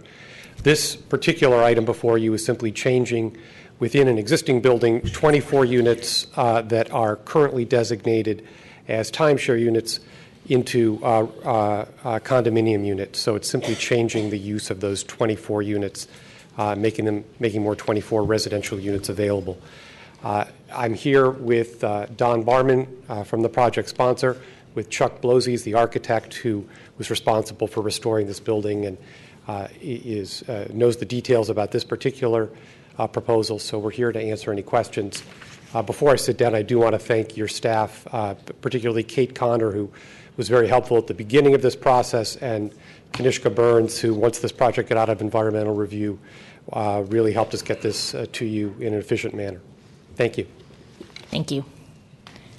Is there any public comment on this item? Okay, public comment is closed. Commissioner Moore. Ms. Burns, I have a question. And I apologize, but does any affordable unit requirement kick in for this? That's correct. They'll have to pay into the inclusionary fee. They're choosing to pay the fee. Okay, I must have missed that portion. It's the 20% fee they're going to be paying. Thanks. Commissioner Antonini. Yeah, I think this is very good project, and I remember when we approved it initially, and it was an example of something we should do more of. It used the Mills Act, and we were able to restore a treasure in San Francisco, which was the original Chronicle building, and to be able to make that economically feasible, which was very expensive. They had the additional units built. But this makes sense because there's more of a market for ownership units right now as opposed to the timeshare units, and it was always blended. It just changes the blend more towards residents living there. So I think it's very well done. And as is noted in our staff report, the original project did off-site affordable at 938 and 942 Market. That is built out as much as it can be, so they've elected to satisfy the requirement by paying the in-lieu fee, which makes sense because you're basically doing a conversion here, and it will allow more full-time residents in the building. Commissioner Johnson. Thank you very much. I was actually not going to ask, but Commissioner Moore and Commissioner Antonini prompted it in me. So they paid the in-lieu fee. Is that the fee that was applied to the 938 Market Street, or was that for the fee from the original? Can you just explain that? I'm sorry. Sure. So for the original approvals, they satisfied the inclusionary requirement by providing off-site units. So this is viewed as a separate project to now provide 24 new dwelling units, and so they'll pay a 20% fee for those 24 units. Right, and but the fee that's being applied for this new project, that's not going towards 938 Market Street. That would just be the fee that would be added to the rest of the money we collected. It would be okay. That's correct. Great. Yes. All right. Great. Thanks. Commissioner Antonini. Move to approve. Second. Commissioners, there's a motion and a second to approve this matter with conditions on that motion. Commissioner Antonini? Aye. Commissioner Hillis? Aye. Commissioner Johnson? Aye. Commissioner Moore? Aye. Commissioner Richards? Aye. Commissioner Fong? Aye. And Commission President Wu? Aye. So moved, Commissioners. That motion passes unanimously 7-0. Zoning Administrator, what say you? Close the public hearing, be inclined to grant the requested variances. Thank you. Commissioners, that'll place you on item 12 for case number 2011.1388X at 110 The Embarcadero and 115 Stewart Street. This is a downtown project authorization. Good afternoon, President Wu and Commissioners. Pilar LaValle, Department staff. Before you is a request for hearing of an administrative approval of a downtown project authorization for the proposed project at 110 The Embarcadero, also known as 115 Stewart Street. The project is for interior improvements, rehabilitation, and vertical addition of a third-story circulation penthouse and roof deck to the existing building for assembly and accessory office use for the Commonwealth Club of California. The resulting building will be approximately 51 feet in height and will contain approximately 11,900 square feet of assembly circulation use and 5,000 square feet of accessory office use. The overall shell of the existing building would be retained and would remain a through lot with exposed facades on the Embarcadero and Stewart Street. The cladding materials of the Embarcadero facade would be removed. The project would preserve the Stewart Street facade, which is associated with the significant historic events of 1934, and a new third story would be added to the building. The proposed design of the new construction has been reviewed against the aspects of design review identified in Section 309. The proposed project appears to be in conformance with these standards and review criteria, and no design modifications are proposed or required. Since the case report was sent to the Commission, the Department has received 27 comments, with 24 in support and 3 in opposition to the project. I have a copy of these comments if anyone would like to review them, but I believe that most, if not all, were also sent directly to each Commissioner. The proposed project does not seek any exceptions or require design modifications, nor does it propose construction over 50,000 gross square feet or 75 feet in height. Therefore, it qualifies for an administrative approval under Section 309. The Department's recommendation is for the Commission to affirm the Department's pending administrative approval and to approve the project as proposed. This concludes my presentation unless there are questions, and the project sponsor is also here with a brief presentation. Thank you. Thank you. Project sponsor?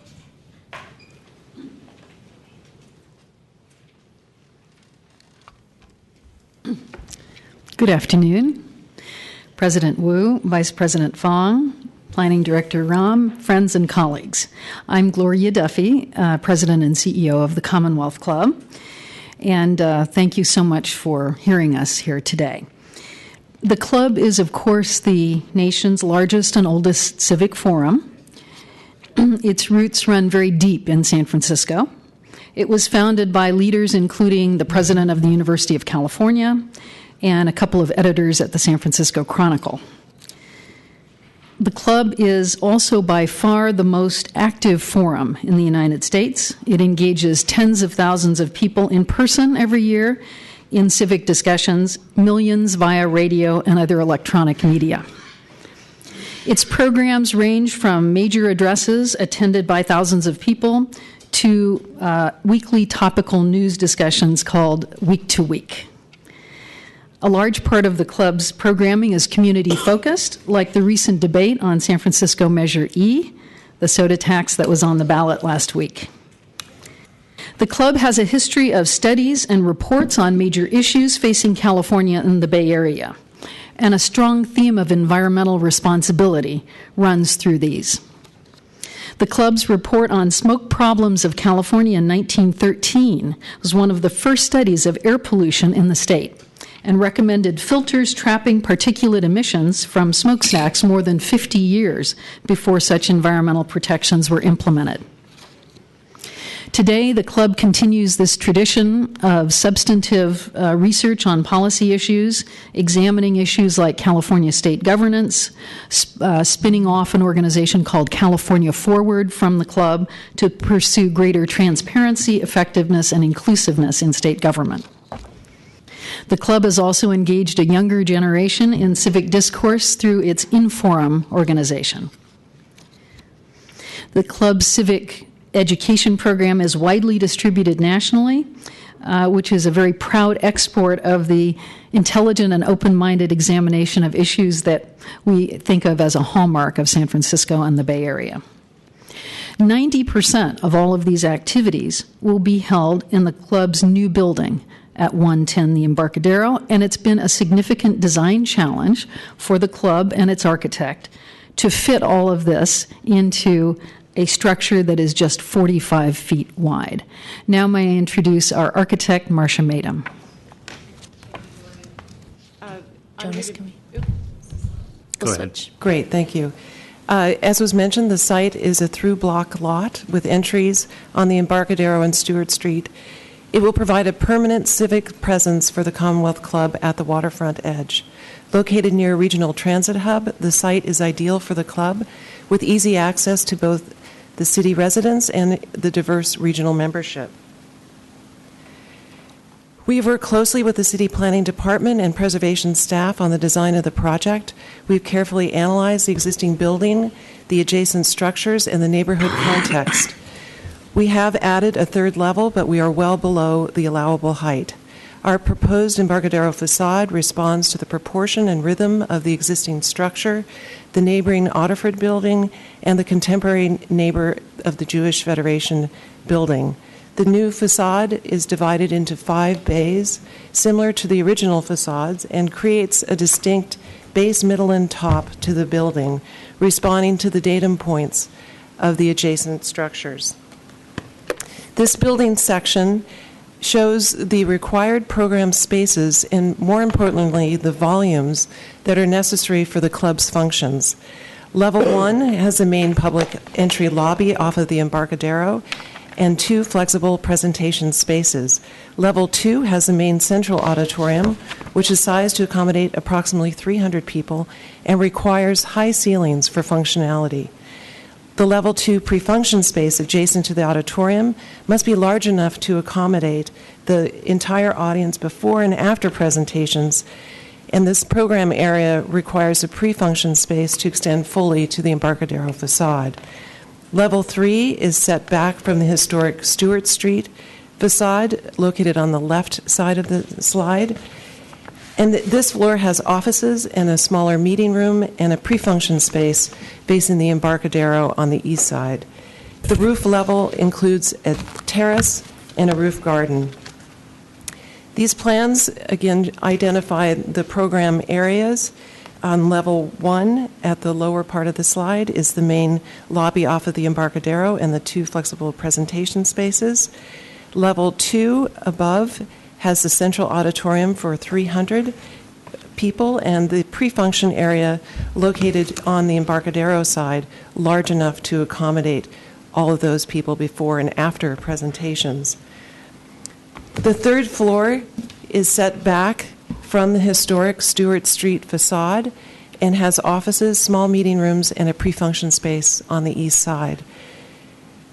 The roof level has the small terrace and roof garden as described. This is a view of the Embarcadero lobby with the stairs leading up to the main auditorium on level 2. This is a view of the main auditorium. And this is the pre-function area adjacent to that main auditorium facing the bay and the Bay Bridge. And again, as mentioned, this area must be large enough to accommodate the entire audience before and after, as well as for discussion groups and breakout sessions. The historic importance of the building is primarily associated with the first ILA Union Hall that in the mid-30s was located on the 2nd floor up a flight of stairs from an entrance on the Stewart Street side of the building.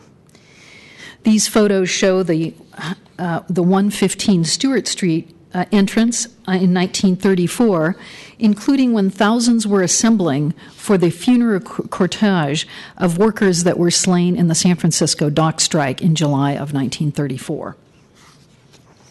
The club proposes to preserve this historic facade, adding the modern 3rd floor as Marcia has described. The club will mark and explain the historic significance of this site in a way that's never been done before and will be quite thorough. Restoring the facade, a plaque about the history, and curated digital content about this history inside the building. The club is already conducting waterfront walks to educate people about the general and labor history of the neighborhood. The club is very fortunate to have the assistance and input of the International Longshore and Warehouse Union in creating the historic commemoration and education that will be done in the building. We're working with their archivist, Robin Walker, and their historian, Harvey Schwartz.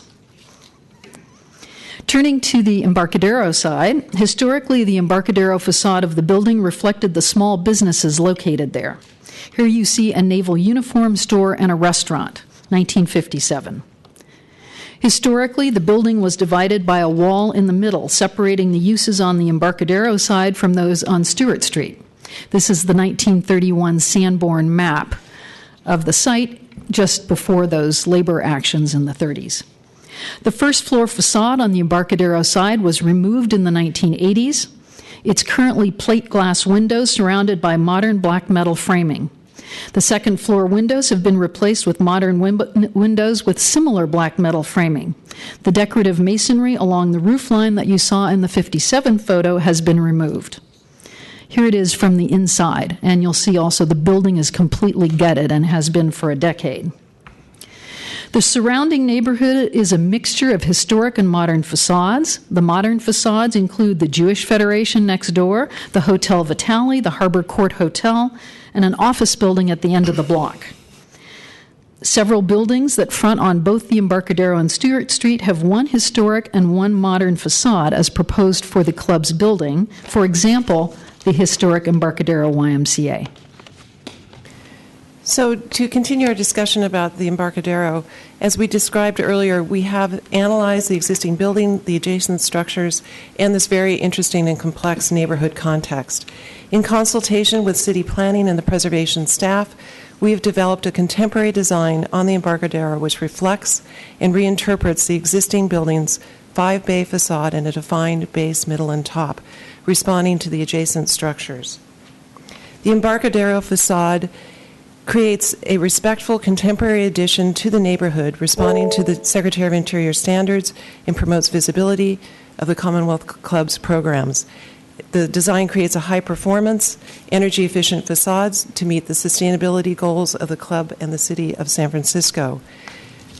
The club is committed to being a leader in promoting environmental stewardship, and the club believes it is their responsibility to create a low-carbon footprint building We have integrated a number of sustainable strategies, including 51 operable windows along the Embarcadero facade, and the project is on target for LEED Gold certification.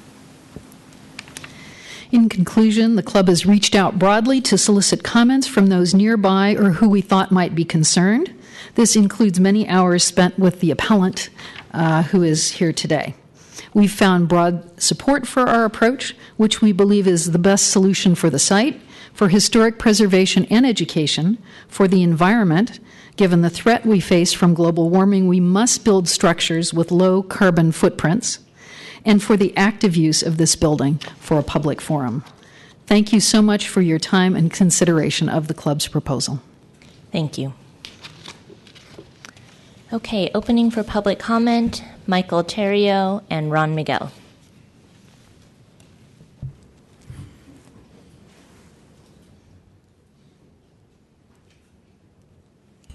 Commissioners, Michael Terrio, San Francisco Building and Construction Trades Council.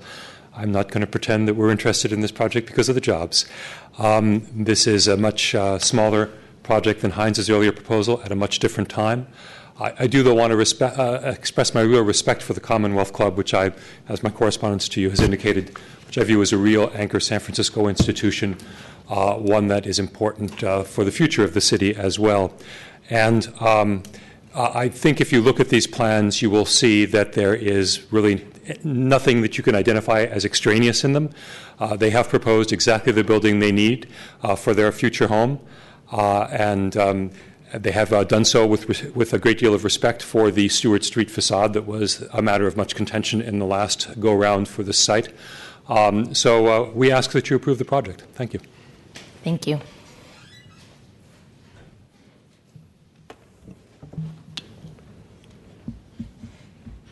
Commissioners, Ron Miguel. Commissioner Richards, I appreciated your comments at the beginning of your session today regarding the plans. That has been an ongoing problem from well before I served on the commission. But what I'm pleased to say is that in my association with the Commonwealth Club on their project, they have been meticulous. I doubt if any of you have had even an iota of problem determining what they intend to do and the uses to which they intend to put this building. Their work, as Michael Terrio just mentioned to you, with the unions, in cooperating with the Longshoremen's Union regarding history on Stewart Street, and being able to daylight that history to San Francisco is also extremely important.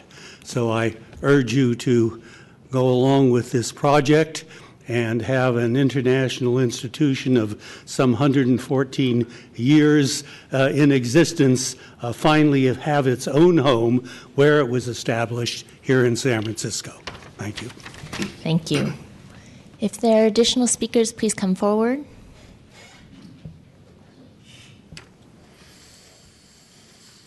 How much time is there? 3 minutes. Thank you. Hi, Commissioners David Osgood, Rincon neighbors. The people of San Francisco have made it perfectly clear that they want superior planning practices followed when developing our waterfront. From 8 Washington, Prop 8, the Warriors Arena, and the last proposal for this site, the Heinz Building, the people have made it clear they don't want sloppy planning or special treatment for the wealthy and those with political capital. They want planning done right. In this case, the city continues to ignore very important elements required by the voters through Prop M. People clearly want historic buildings preserved and neighborhood character to be maintained. Prop M requires this. Prop M has not expired. As you know, this building may be the most significant in the city when it comes to labor union history, yet the club plans to destroy its most visible facade. This may make it impossible to landmark the building, which served as Harry Bridges' headquarters during the infamous 34th strike. Not surprisingly, the rank and file labor community is not happy. The big question is why planning told the club to go with a modern facade. For years, can we show the image? For years, planning has been telling property owners and developers around... SF Gov TV. Can you stop the clock while we... Are you on the overhead? Yeah. Thank you very much. For years, planning has been telling property owners and developers around Selma to maintain a dignified and traditional look. Using an orchestra as a metaphor, I call it the no Wurlitzers in the string section rule. And developers and property owners have gone to great lengths to comply with this. So the question remains, why did planning pull a 180 and tell the club to go modern with such a historic and visible building? Planning claims the area is a mix of styles, but there really is nothing that looks like this proposal.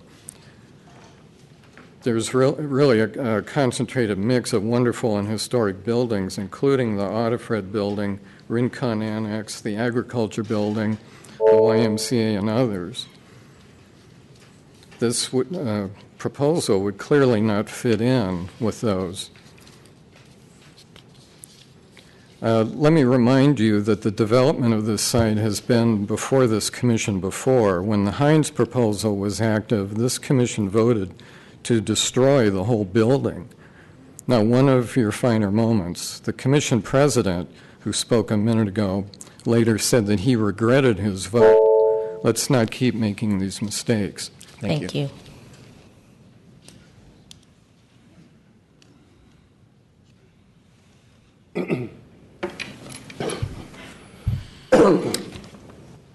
Good afternoon. I'm Jim Warshell, and I'm here to represent San Francisco Victorian Alliance. Let's be clear, this is not about opposition to the Commonwealth Club having this prominent permanent home. We're very enthusiastic in supporting their moving to this location and having a home. And it's certainly not about the Stewart Street resolution to the historic events issue. It is about the Embarcadero Street facade. After the last hearing, I had the opportunity to have a long conversation with Dr. Duffy about the Commonwealth Club, and I found it extremely informative. At the beginning of the conversation, she expressed that she's an ardent preservationist, and that when she first saw this building and contemplated purchasing it, her first goal was to add the third story in a compatible style and restore the Embarcadero facade. She engaged two different architects, both of whom told her that planning would not go along with that. They would insist upon there being either another large setback and a very modern addition like the one down the block, or they may go for an all-modern alternative with no setbacks. Dr. Duffy correctly said, I don't like the setbacks. She related them to plopping a bad hat on an otherwise pretty head. I actually agree with that.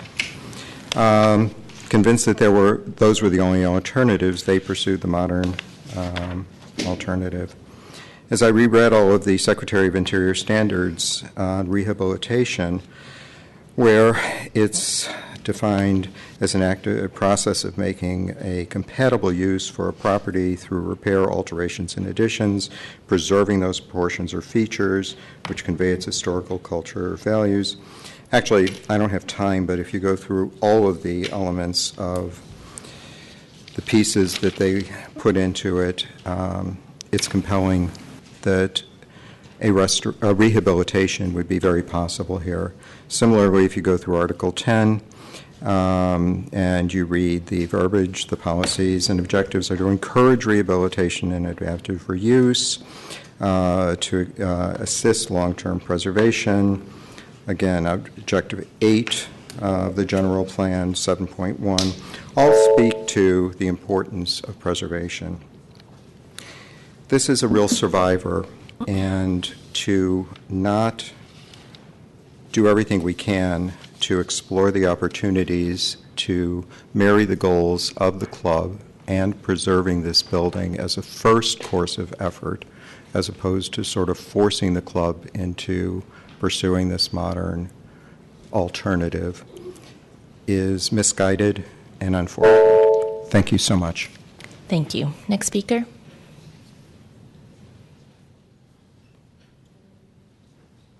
I come to speak on behalf of my father's building, which is the D. Young Building, and it's located on... Ma'am, I'm sorry. This item's about 110 Embarcadero.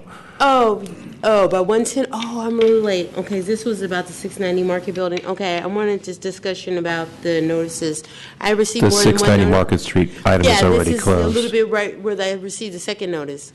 However, for the request Ma'am, for I'm downtown- sorry. We're discussing the 110 Embarcadero item right I understand now. that, but I received another notice that was right in the same area as Embarcadero, the 110 Embarcadero area. I just want to answer the questions. They were requesting that they wanted to upgrade and to restore projects, and I have enough money to be able to verify the account information. I do business with Money Mart and Western Union, and the financial statement is very sufficient. And so my account routing is 121042882, and the account number is 443459948. And one attention, Deanna Gage Sullivan, and the code is 386. And when you're banking and when you're doing business and you want to post signs and somebody has owned their building like since the 1920s, it's really hard to let it go because a lot of the buildings are tormented down here a little bit. And I'm working with so many contractors at this time.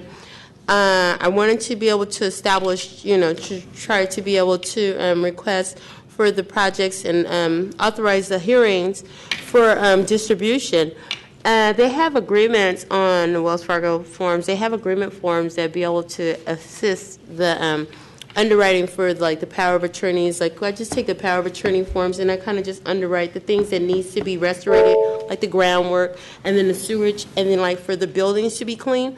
And when I wake up, I usually see my building is like being washed down early in the morning, and they have fresh soap, and they usually sterilize it because sometimes you go by the buildings and they don't look up to par.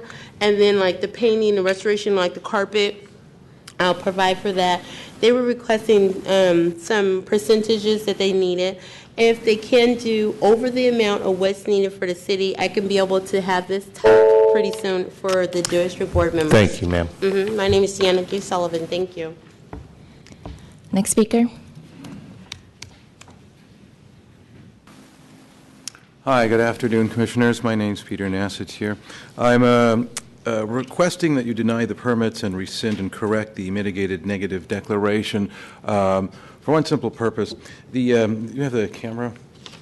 I wanted to show a document. You can put it on the overhead.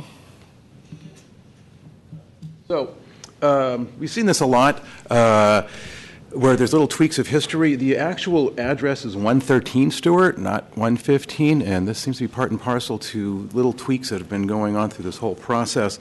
To significantly alter the exterior is to significantly alter San Francisco history. This is as important a site in labor history as Haymarket Square. This is where the ILWU, as you all know, really established during that dock workers strike, or I should say begat different events that we take for granted today, the 8-hour day, weekends off, overtime, and to significantly alter this exterior is to significantly alter San Francisco history, as I mentioned.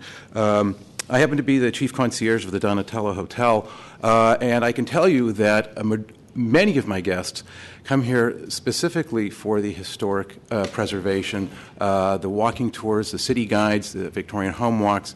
What makes San Francisco unique is our commitment to historic preservation and to alter, which, may I add, this is the last undeveloped block of the Embarcadero that has not seen significant alterations to the exteriors of the buildings. And it concerns me that, as important as an institution as the Commonwealth Club is to San Francisco, the historic facades seem to be disregarded in this process. that stretch of the Embarcadero is not only, like I said, historically significant, but is a popular destination for tourists. I have with me also an article from the New York Times saying, and part of it is that once a working industrial area with pockets of outright blight, much of the city's waterfront has been polished into another of its pleasures. I would urge the Commission to deny the permits and, again, to rescind and correct the mitigated negative declaration to this not only architectural historic institution, but one of the most important sites in labor history and San Francisco history. Thank you. Thank you. Next speaker.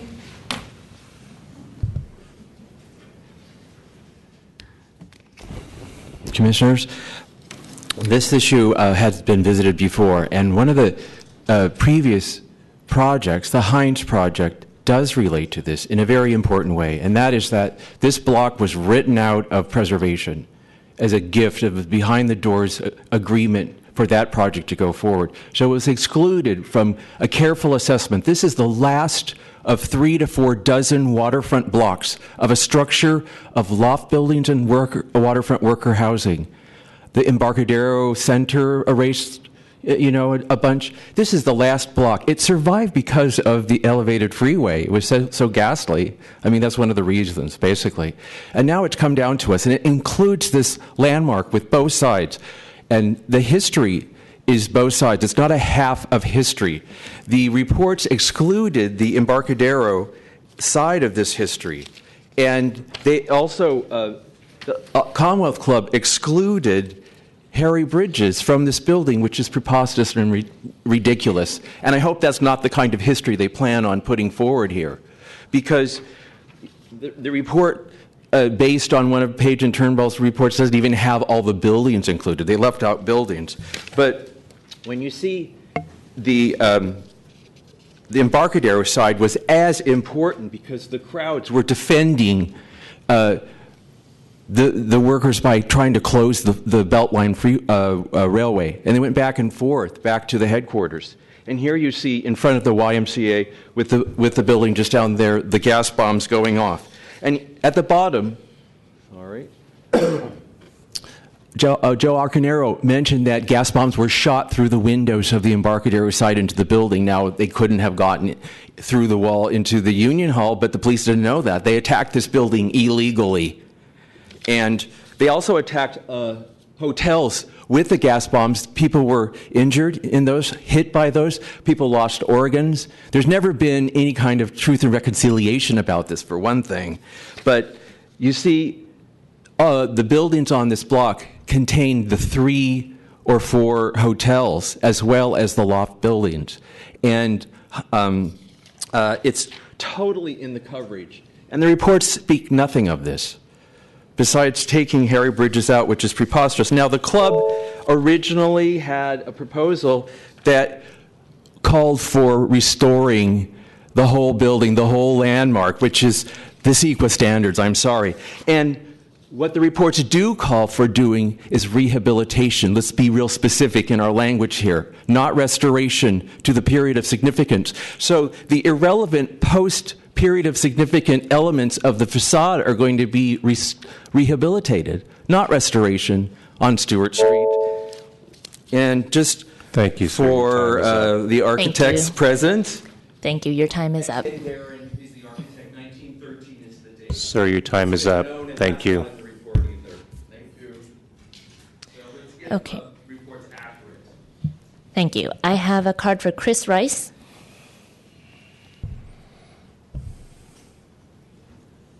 Hi, my name is Chris Reese. I'm a long-term resident of Soma. I don't live right next door, but further on down towards the south. But I do frequent the area. I'm also a long-term member of the Commonwealth Club, and I know for a fact that a lot of thought has been given into this project, and a real effort has been made to respect the historical events that occurred there. And as far as, I think it seems to me that the main bone of contention is the facade on the Embarcadero. And if you look at that whole block, there really is no architectural consistency. It is a very eclectic group of buildings, each individually interesting in their own way. And so it seems to me that there's nothing wrong with including in that eclectic group the facade that the Commonwealth is now proposing. So I would urge the Commission to move forward with this proposal. Everybody is anxious to get the Commonwealth Club into its new home. I think they've really done a lot of work to make sure that all the restoration and historical elements are respected, and it's actually a great detriment to them that we keep having to come back to these hearings and rediscuss issues that have already been addressed. Thanks very much. Thank you. Kevin O'Brien. Commissioner Wu, Planning Commissioner staff. My name is Kevin O'Brien, and I am a member of the Commonwealth Club, but my past history, I was Vice President and General Manager of KTVU Fox 2 for almost 2 decades, and you can imagine in that position the number of projects, issues that I was involved in, numbers in the many hundreds. I was also extremely aggressive and a member of the group that fought the 8 Washington project, not only financially, but with my time and expertise in this field from my years of being involved with KTVU.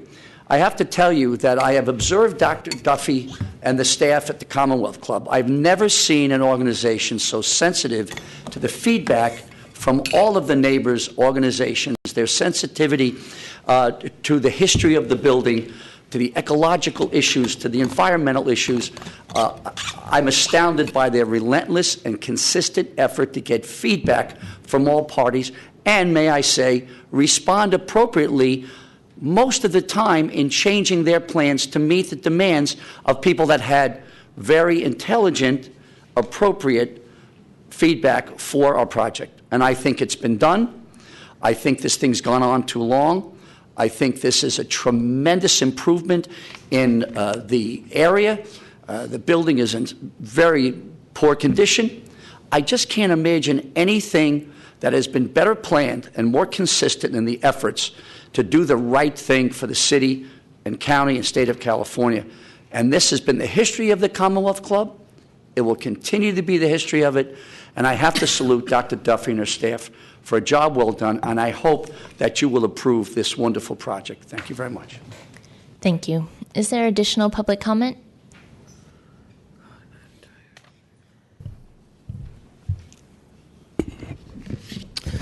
Yes, good afternoon, Commissioners. And my name is Hiroshi Fukuda, and I'm the chair of the Coalition for San Francisco Neighborhoods Land Use and Housing Committee. I'm here to oppose this project as presented, and the reason for many. First of all, this is a historic site, and if you're if you're in the neighborhoods, for example, you have to follow the residential guidelines, and you have to preserve whatever you have. And in my case, I had a project on my house on 18th Avenue, and I couldn't change certain things because it violated the preservation or the historic guidelines. And here, it's even more historic than my house, far more. And this building, as you all know, has been mentioned many times over, is the iconic headquarters of the longshoremen, and to destroy it, it's a piece of history, not only for San Francisco, but for the whole nation. And it's hard to imagine that San Francisco, with its history as a strong labor city and historic preservation, that they would recommend to the Commonwealth to have this glass facade. It's amazing. It's unfortunate. I can't believe that they would recommend such a design. And but more importantly, this is one of the most historic labor sites in the country, if not the world, and it should not be destroyed just for the sake of coming up with a more modern design. So on those bases, the Coalition of San Francisco Neighborhoods has voted to oppose the project as presented, and I hope that you will see and try and preserve history for San Francisco and the country. Thank you. Thank you. Is there additional public comment?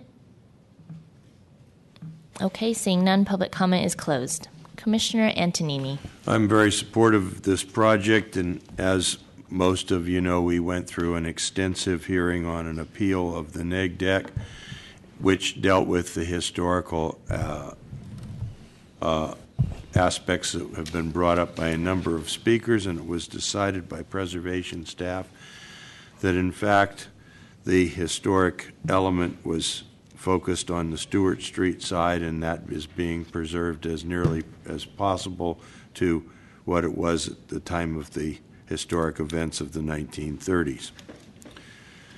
The Commonwealth Club is going to have its own home, and this reminds me to some degree of our approval a few years of the Spur headquarters, which now is ensconced in Mission Street and has its own home, and now of even greater importance in my estimation, the Commonwealth Club will have its own home. In regards to the facade on the Embarcadero side, most of you know I'm always a spokesman for preserving historic facades. But in this case, this isn't the historic facade. It has been pointed out. It was altered many times over the years. New windows were put in. The cornice has been changed. We're not really dealing with what was there in the 1934. And the new building, the proposed building, does establish a tripartite form which blends well with the neighboring buildings and allows it to meet all of its different goals, most notably having enough size to accommodate its presentations. I would like to ask the project sponsor a question about the auditorium.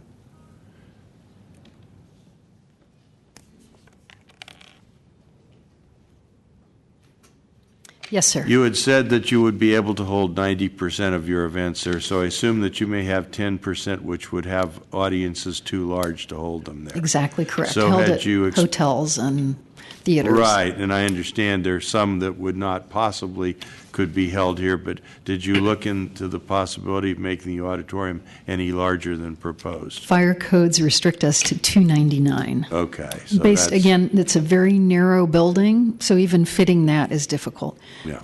So you did about the most you could, and sounds like the vast majority of your lectures will be held, and you probably have some that are attended by thousands of people. That's so correct. That still will have to be the case. We use the Castro Theater. We've used Davies Hall recently, up to 2,500 or 3,000 people. So given the site, you wouldn't possibly be able to build anything. And even adding additional height, which you could do, it's zoned for more height, that wouldn't solve the auditorium problem any, because you have a width that is restrictive for the number of people you can have there. That's correct. We also have a load that may be restrictive in that our structural engineer feels that the fewer floors we add, the better in that site.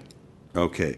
Well, that answers my questions as to the size, and I would be supportive of an even larger project, but this one seems to be very well done. We tried, but could not shoehorn anything more in. Okay. Thanks a lot for your comments. So thank you. I am in support, and see what the other commissioners have to say. Thank you. Commissioner Hillis. Yeah, I would agree with Commissioner Antonini. I'm also in support. And I agree with the speaker who talked about kind of that block. I had a chance to go out there and walk it. And I think one good thing is the primary entrance is on that Embarcadero block, because you often don't get over on that side. You know, most of the traffic tends to be on the east side of the Embarcadero, so it'll be good to have another active use on the west side, because it really drops the pedestrian traffic when you go even from Stewart over the Embarcadero, or from one side of the Embarcadero to the other. But I think the massing is done. It's done in a great way, because I think that's what's important on that block is kind of keeping it in scale. I wasn't here when the Hines project was approved, but I think that was, looking back, That was a big problem with it, was the massing and the scale of that project. And as far as the history, again, we get kind of caught up in the history of the building versus kind of the events. And I couldn't think of a better occupant of this building to hopefully advance the history of what happened here than the Commonwealth Club. My fear would be somebody else would occupy it. Yeah, they may keep the facade, but put a restaurant with a plaque hidden in the corner or something like that to celebrate the history. So I think for many reasons, this is a great fit and a great project, and I would move to approve. Second. Commissioner Richards. I'm delighted the Commonwealth Club is occupying this space as well. I think I echo both Commissioner Antonini and Commissioner Hillis's comments. I do have a couple additional thoughts, however. The Page and Turnbull report and the Board of Supervisors resolution clearly articulate that this is a historic site. There were significant labor events not only for San Francisco but for the West Coast, if not the United States. The Commonwealth Club, I think the gentleman from KTVU2 indicated that the Commonwealth Club has been very, very receptive to feedback. I actually talked to Mike Bueller at San Francisco Heritage about the sensitive treatment that you applied to the structure with the Secretary of Interior standards. He gave a big thumbs up. I understand that you're commemorating the events on the Stewart Street side.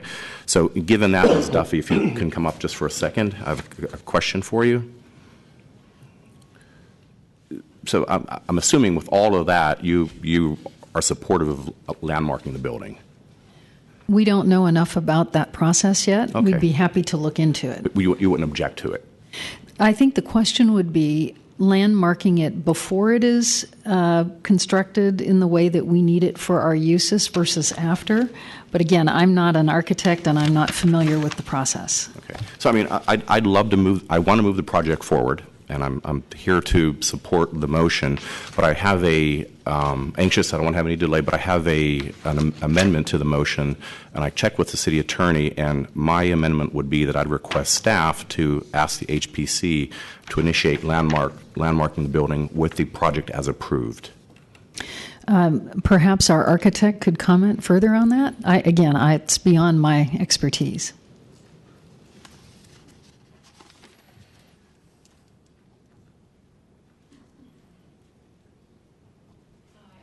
No, the other mic, please. Thank you.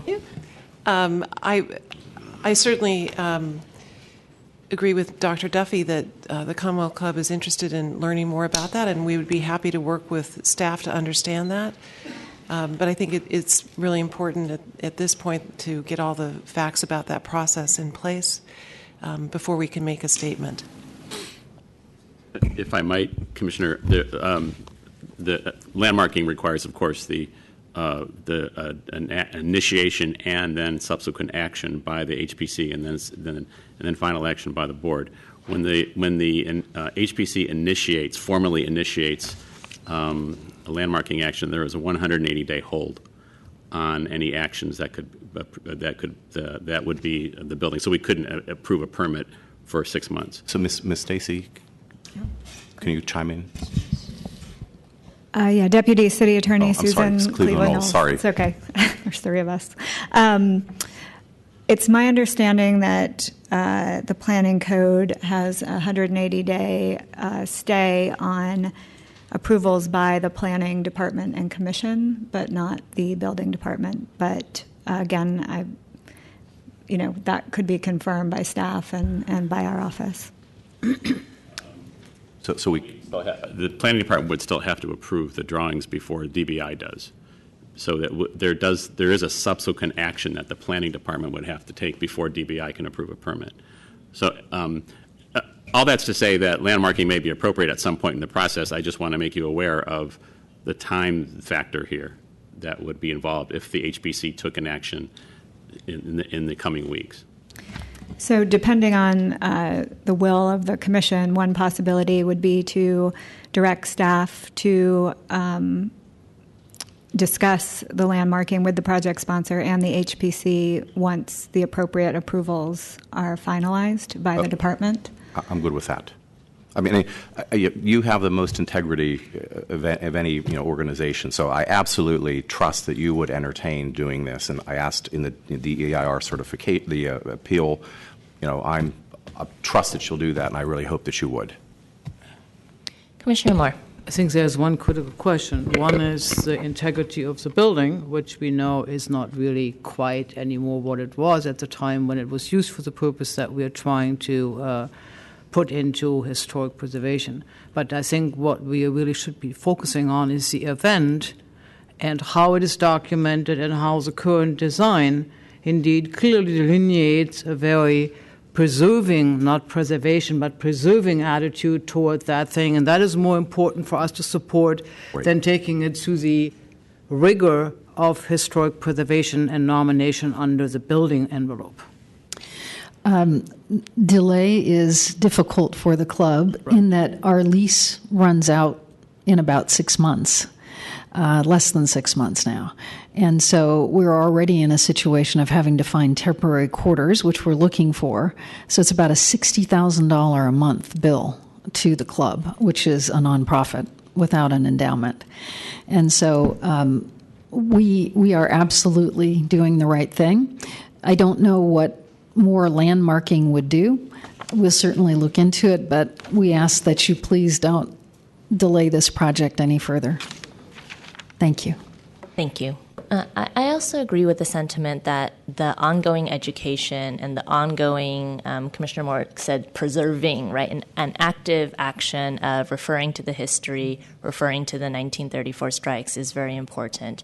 I could be supportive of asking staff to look at it or discuss it with the project sponsor, but I likely not taking a step to initiate.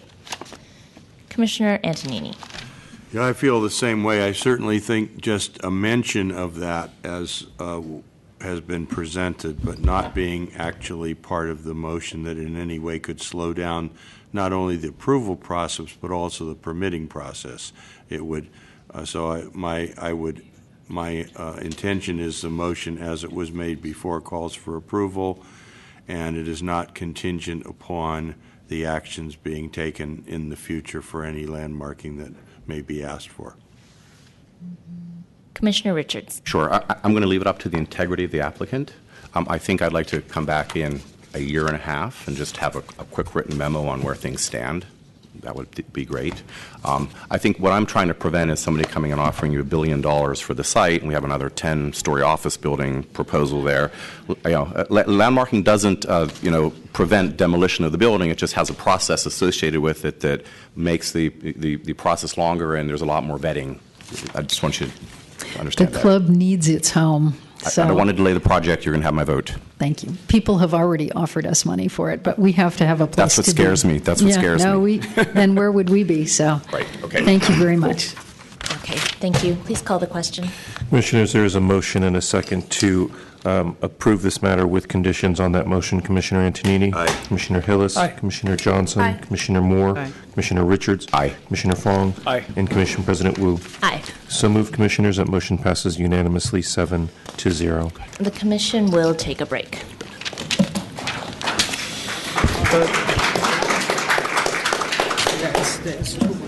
Yeah, no. That's good.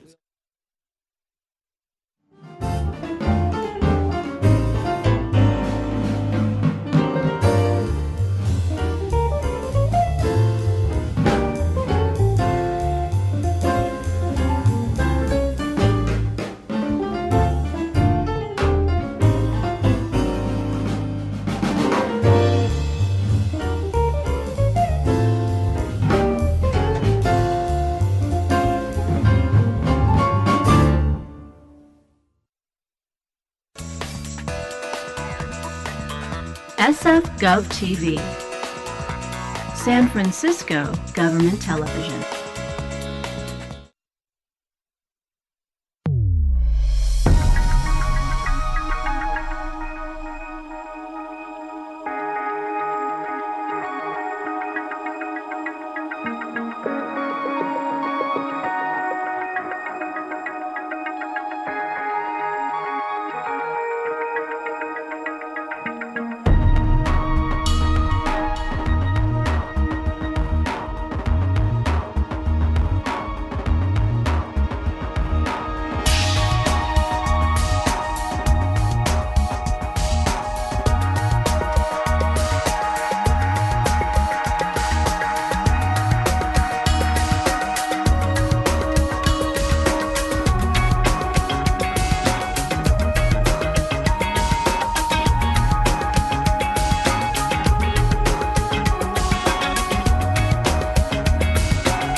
Thank you all for coming out this morning. My name is Ed Riskin. I'm the Transportation Director here in San Francisco. Great to see so many people out here for such an important reason. And I want to particularly thank Mayor Lee and Supervisor Kim on their steadfast and consistent leadership on working with all of us to make our city safer.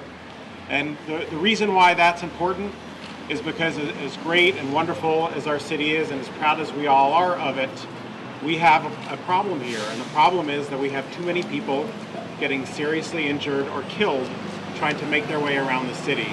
And that just shouldn't be. And it's for that reason that we as a city have adopted a goal that we're calling Vision Zero, which is to eliminate traffic fatalities in San Francisco in the next 10 years. The good news, if you can call it that, is that we've been working with the police department and the Department of Public Health and many others across the city, the County Transportation Authority, to analyze the information associated with each one of these tragedies, and as a result have a pretty good sense of where they're happening, why they're happening, and what interventions we can make as a city to significantly reduce the likelihood of them happening again, of people continuing to get seriously hurt or killed. A traffic signal is one such intervention. There are many others that we would like to do all over the city. In order to do that, we will need public support and we will need leadership. So without further ado, we have an abundance of the latter, and I'm very proud to ask you to join me in welcoming our mayor of the city, County of San Francisco, Ed Lee. Thank you, Ed. Good morning, everyone. Good morning. Welcome to the post-World Series Giants San Francisco. I know this community is celebrating with all of us as well. But Ed is right. We have some very serious business to conduct. And this particular street at 6th and Minna is one of some 24 projects that we identified as being absolutely critical if we're going to get to Vision Zero in the city. And this is the 9th of those 24 projects. We're very dedicated since April when we started identifying all these different Vision Zero projects. There are very serious efforts here with this traffic light today to quell the number of injuries and deaths that have been caused here. In fact, this particular intersection, with Supervisor Jane Kim's help, we mapped out a number of different areas of the city. And this particular one, over the last 7 years, has been some 50 accidents here, resulting in at least 2 fatalities. So I'm so glad to see residents here, community-based organizations here, whether it's United Players, the SOMCAM, or the residents here like Mr. Jones and others, to join the city agencies, join our County Transportation Authority, join our San Francisco MTA, our Mayor's Office, our Vision Zero Director, and the supervisor's staff, agencies like Walk SF and others. We have to come together on literally every one of these intersections where we know that if we don't do something different, that more accidents will occur. If anything, we have to slow traffic down, make people from all sides aware, whether they're walkers, bicyclists, car drivers, industrious folks, everybody that is using our streets have to be that much more aware and careful. And then we got to watch out for each other. I myself these days, when crossing the street, I never cross just because I got the green light. I'm trying to make eye contact with everybody who's in the road, look around, look both ways, especially when you have family members and everybody who's looking at the wonderful sights that our city has to offer. You've got to be that much more careful. And with our growing population in the city, we have to do even more, and I'm willing to do more. We are absolutely going to do more. In fact, we are building the basis with our MTA, and hopefully tomorrow our public will bless us with a strong vote on Proposition A, because that will allow us to do that much more. $500 million, the bulk of which will go to Vision Zero and pedestrian safety projects just like this one. We need more things to slow traffic down. We need better signage. We need education. We need enforcement. I want to thank our police department that's here in a good number today. They're walking the beats. They're also looking out for the safety issues. They're looking out for people who may not be using the streets properly. We have to use our streets that much smarter. And this is why it's important to place that investment with Proposition A, Vision Zero, because there's much more activities going on in our streets. And that's why we want more. We're encouraging walking in the streets. When I get through with this job, I'm going to walk a lot more on our streets, and I want to feel safer, and I want to be able to join with all the other people that want to walk this street and be healthier, that we have to be safer at the same time. We won't enjoy it until we get to that Vision Zero, to be quite candid with you. We have a very specific goal. By January 2016, all 24 projects that Ben's in charge of to make sure we coordinate throughout the entire city have to be done. We're going to spend down this $300 million of the $500 million that will not raise property taxes in the city. We're going to spend that down because we want all of those improvements, whether they're signal improvements, traffic improvements, pedestrian safety, bulb outs, more signage, slowing traffic down, making people more aware, and a big, huge thrust in education because everybody's got to be more aware. So I will want to say this. We have to move together on this. We can't be pointing the fingers. It's not just infrastructure. It's not just enforcement. It's not just education. It's not just one or the other. All of these things have to work in concert with each other. And we have to talk with the bicyclists. We have to talk with the car drivers. We have to talk with people that are moving supplies in and out for all these construction projects. We have to talk with people who walk our streets in multiple different languages. So we have a lot of visitors from all over the world. They're not used to this intense use of our streets. And as we grow as a city, we have to have the conversation for each generation, for all of our school kids and their parents. We got to have a safer street, beware of each other, look out for each other, as in addition to look out for yourself. So Vision Zero is our goal. Our Proposition A will help us get us there, but we're not going to wait for that. We're already beginning these projects. We'll be announcing them as time goes on, as we get all these projects done, and we'll need everybody's help to do so. So I want to say again, the biggest advocate, not just in this neighborhood, but the entire city, is our Supervisor Jane Kim. She's been on this. She's been walking and talking and making sure that we guide the funds for this to happen. And I want to say again, thank you, Supervisor, for your leadership on this. Thank you to all the different agencies that are working together, from Public Works, the police department, to all of the infrastructure groups, and to the advocates. You know, we don't want to be crying over the next accident. We want to be celebrating that we saved more lives. And so each one of these traffic signals is important to everyone in the community. Thank you very much for being here this morning.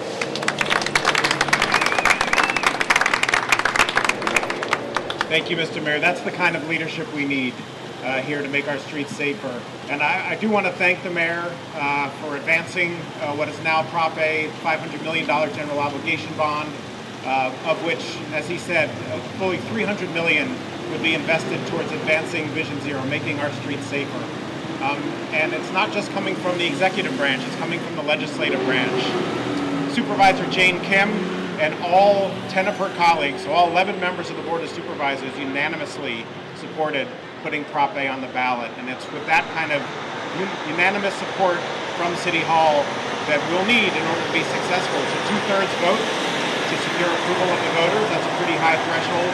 But with a unified City Hall, with a unified community, everybody from the Sierra Club to the Chamber of Commerce, this is an investment that San Franciscans will understand and be willing to make.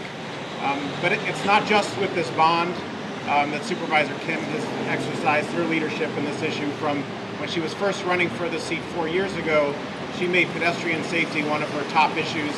She was just telling me she continues to hear from her constituents that it is their top issue.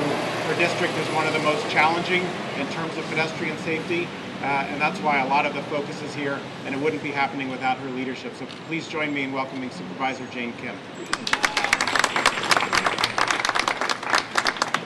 Good morning. For many of us in the community that have been working on this for many, many years, this morning is so exciting. This signal on 6th Street and Minna has been something that this community has been fighting for since before I was even in office. And to be here today on a community-driven process and to see our residents that fought for this and to see it in actuality is just really rewarding.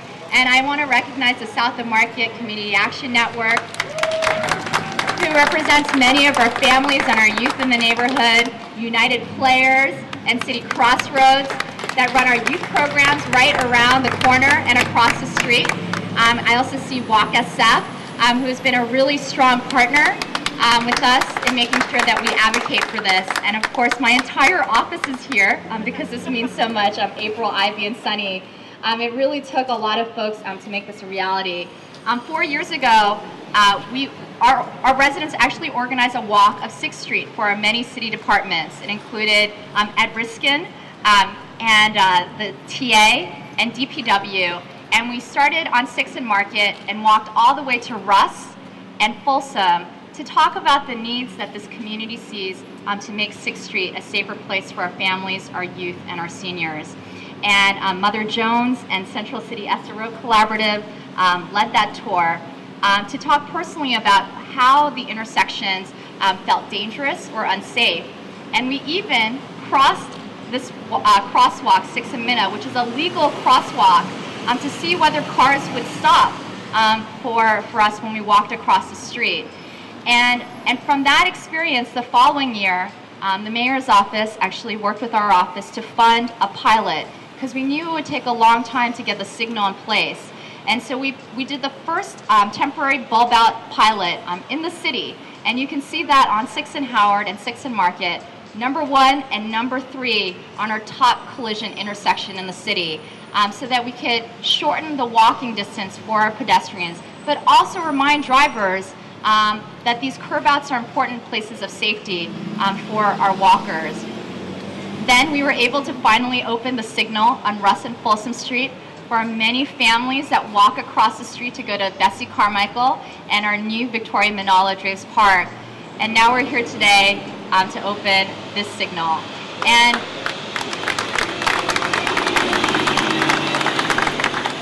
And it's just exciting the improvements that we've been able to make over the last 4 years to make this neighborhood a safer place for all of us. And also to remind the many people that commute through our district and walk through our district that seniors, families, and kids live right here in all of our alleyways on 6th Street, on Folsom, and on Howard. But again, this would not have been possible again if not for our residents that took the leadership initiative to make this a reality. But I also want to thank our city agencies for working so hard to put this on the ground as quickly as possible. Tilly Chang from the Transportation Authority, the Prop K dollars that helped to fund this today. Of course, Ed Riskin, but also Manito Velasco, who is the engineer that put this into place on 6th Street.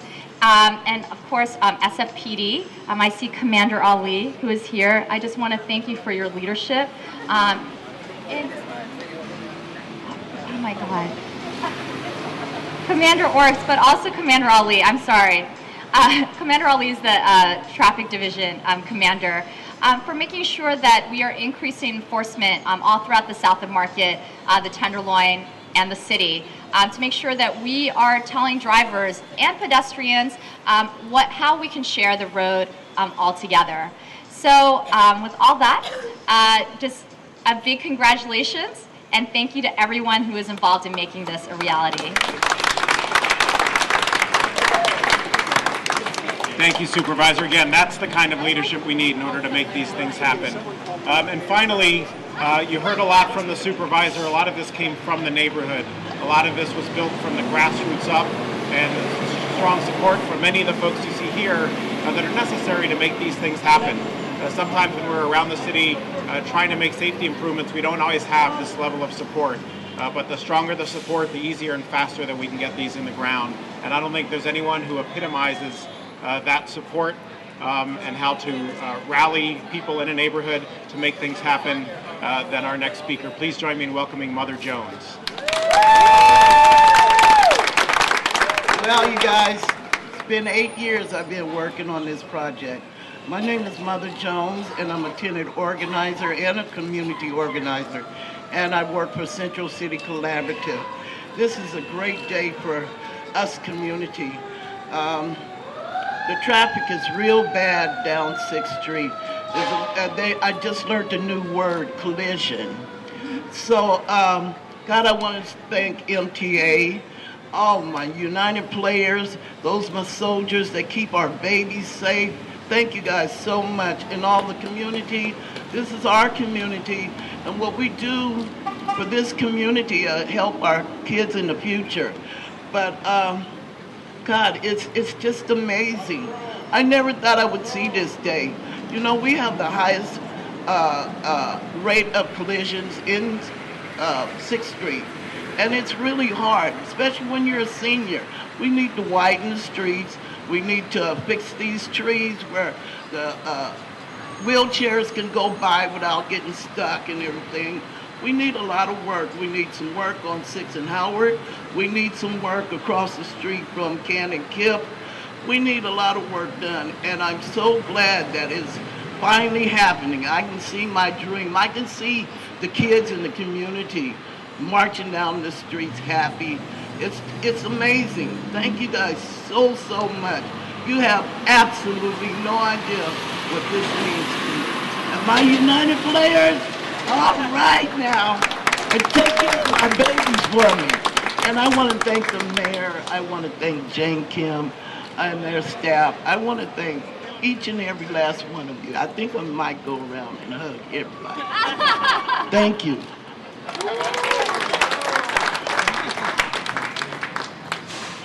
Thank you, Mother Jones. Every community needs a leader like that. So before we throw the switch, I just want to acknowledge a few other people. We have our Executive Director of Walk San Francisco, Nicole Schneider, is here, a strong voice and advocate for making our streets safer. One of my bosses, a member of the Board of Directors from the San Francisco MTA, Joel Ramos, one of the big champions on our board for more funding and faster delivery of these projects. And also there's a lot of MTA staff here. I want to acknowledge our new Director of Sustainable Streets, Tom McGuire, and our Manager of Livable Streets, responsible for making our streets safer for people on bikes and pedestrians on foot and in cars, Bridget Smith. A lot of the engineers and the folks from Public Works and everybody else who worked with us to make this happen. So at this point, I think we're ready to throw the switch. Our engineers should be on standby, and we're going to ask the mayor to give us a countdown, or to lead us in a countdown, so that we can activate the signal. Almost there. Don't forget about voting them all. Vote for Jane Kim.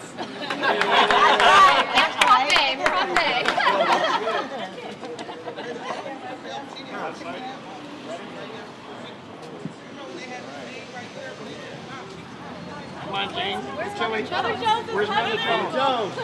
Come on over here. She's hugging. She's busy hugging everyone. Let's do a 3, 2, 1, everybody. All right? Are you ready? 3, 2, 1.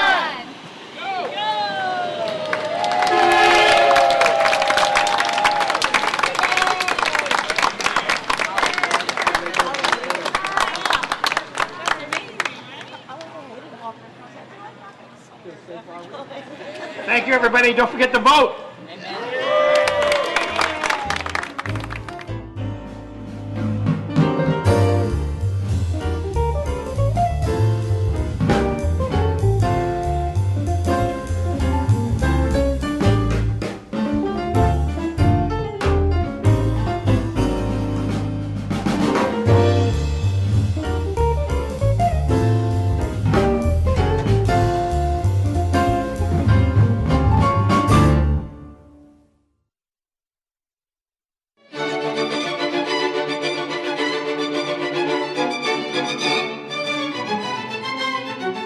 We're rehearsing at Herbst Theater, an open rehearsal, which is something that we started a few years ago, this element of our season where people can come in and listen to the rehearsal, which is, I think it's fun for them. They see our work process, they see our discussions and figuring out how to do something, the decisions we make, And it's good for us because we kind of behave a little bit. There are people in the audience.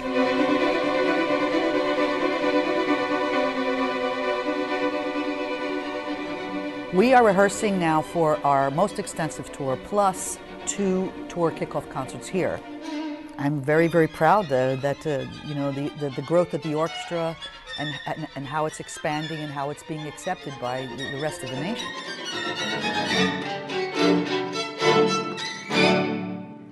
My ambition when I came on as music director here was, it was very evident to me that they were absolutely excellent.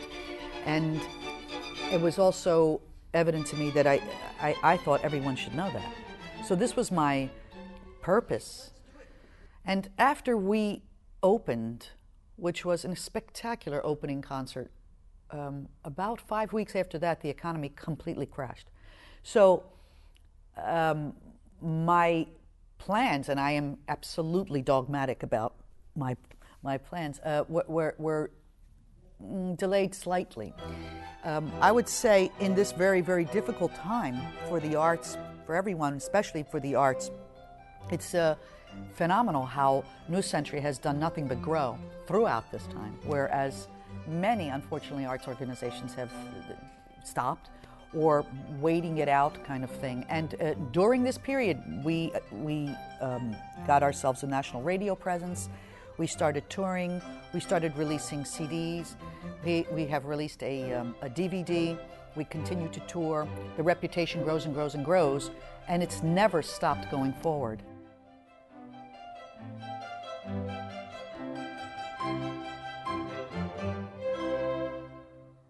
The Bay Area knows this orchestra, and you know how you kind of maybe take things for granted a little bit. And that's simply not the case when we go on the road. The audiences go crazy. They don't see vitality like this on stage. We are so capable of conveying joy when we play.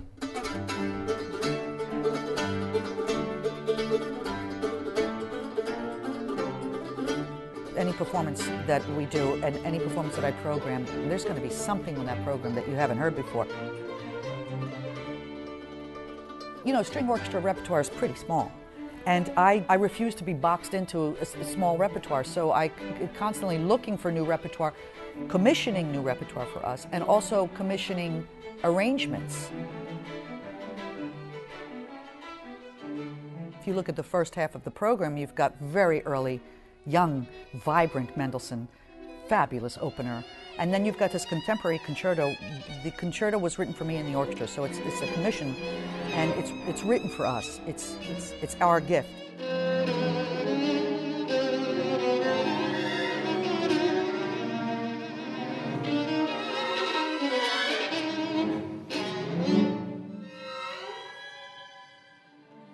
And then you've got Strauss, this extraordinary piece on the second half. It's the most challenging of all the string orchestral works. It's written for 23 solo instruments. There is no violin section, there's no viola section. Everybody is completely responsible for their part in this piece.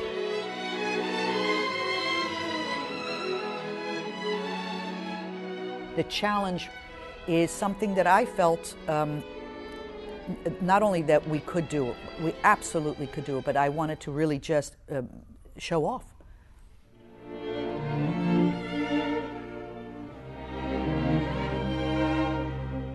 I can't tell you how aware I am of the audience.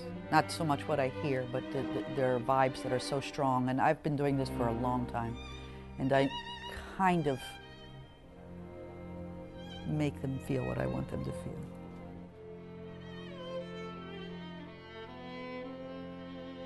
There's nobody in that audience or anywhere that's not going to know that particular song by the fourth note.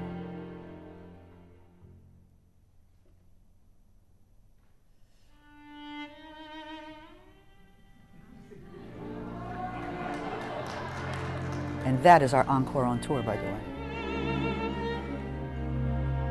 I'm proud to play it. I mean, we're from San Francisco, so, you know, we're going to play that piece, no matter where we are.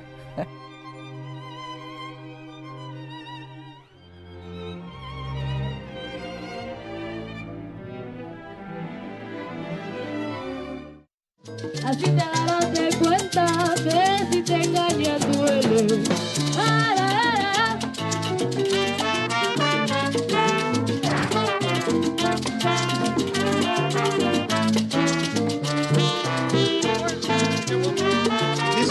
$27.5 million renovation is part of the 2008 Clean and Safe Neighborhood Parks Bond, which was on the ballot 4 years ago. And look how that public investment has transformed our neighborhoods. Mission Playground is unique in that it serves a number of age groups, unlike many of the other properties. It serves small children with the children's playgrounds and clubhouses. It has basketball courts. It has an outdoor soccer field. So there were a lot of people that came to the table, had their wish list, and we did our best to make sure that we kind of divided up spaces and make sure that we kept the old features of the playground, but were able to enhance all of those features.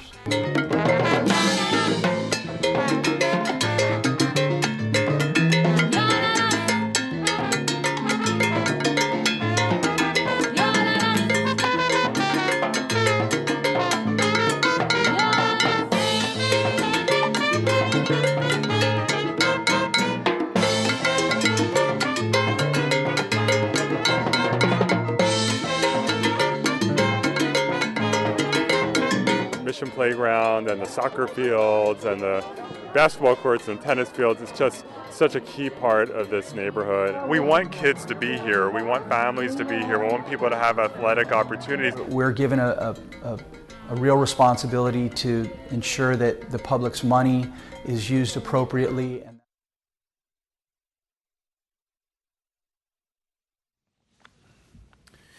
Good afternoon and welcome back to the San Francisco Planning Commission regular meeting for Thursday, November 13th, 2014. I'd like to remind the members of the audience that the Commission does not tolerate any disruption or outbursts of any kind.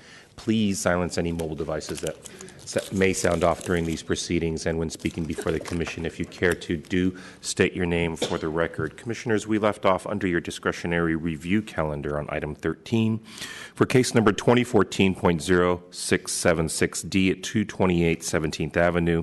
This is a mandatory discretionary review. Good afternoon, Commissioners. Sarah Velve of Department Staff. This proposal is a mandatory DR for the demolition of housing. In this project, the house to be demolished was constructed in about 1906 and is approximately 1,200 gross square feet with a one-car detached garage. The replacement building would contain 2 dwelling units, 4 off-street parking spaces, and rise to a height of 40 feet. The department has received one comment expressing concern with the compatibility of the front deck with the neighborhood context. At this time, the department recommends approval of the demolition as it is consistent with the Planning Code sections 101.1 and 317 and the objectives and policies of the general plan. Thank you, and I'm available for any questions. Thank you. Project sponsor?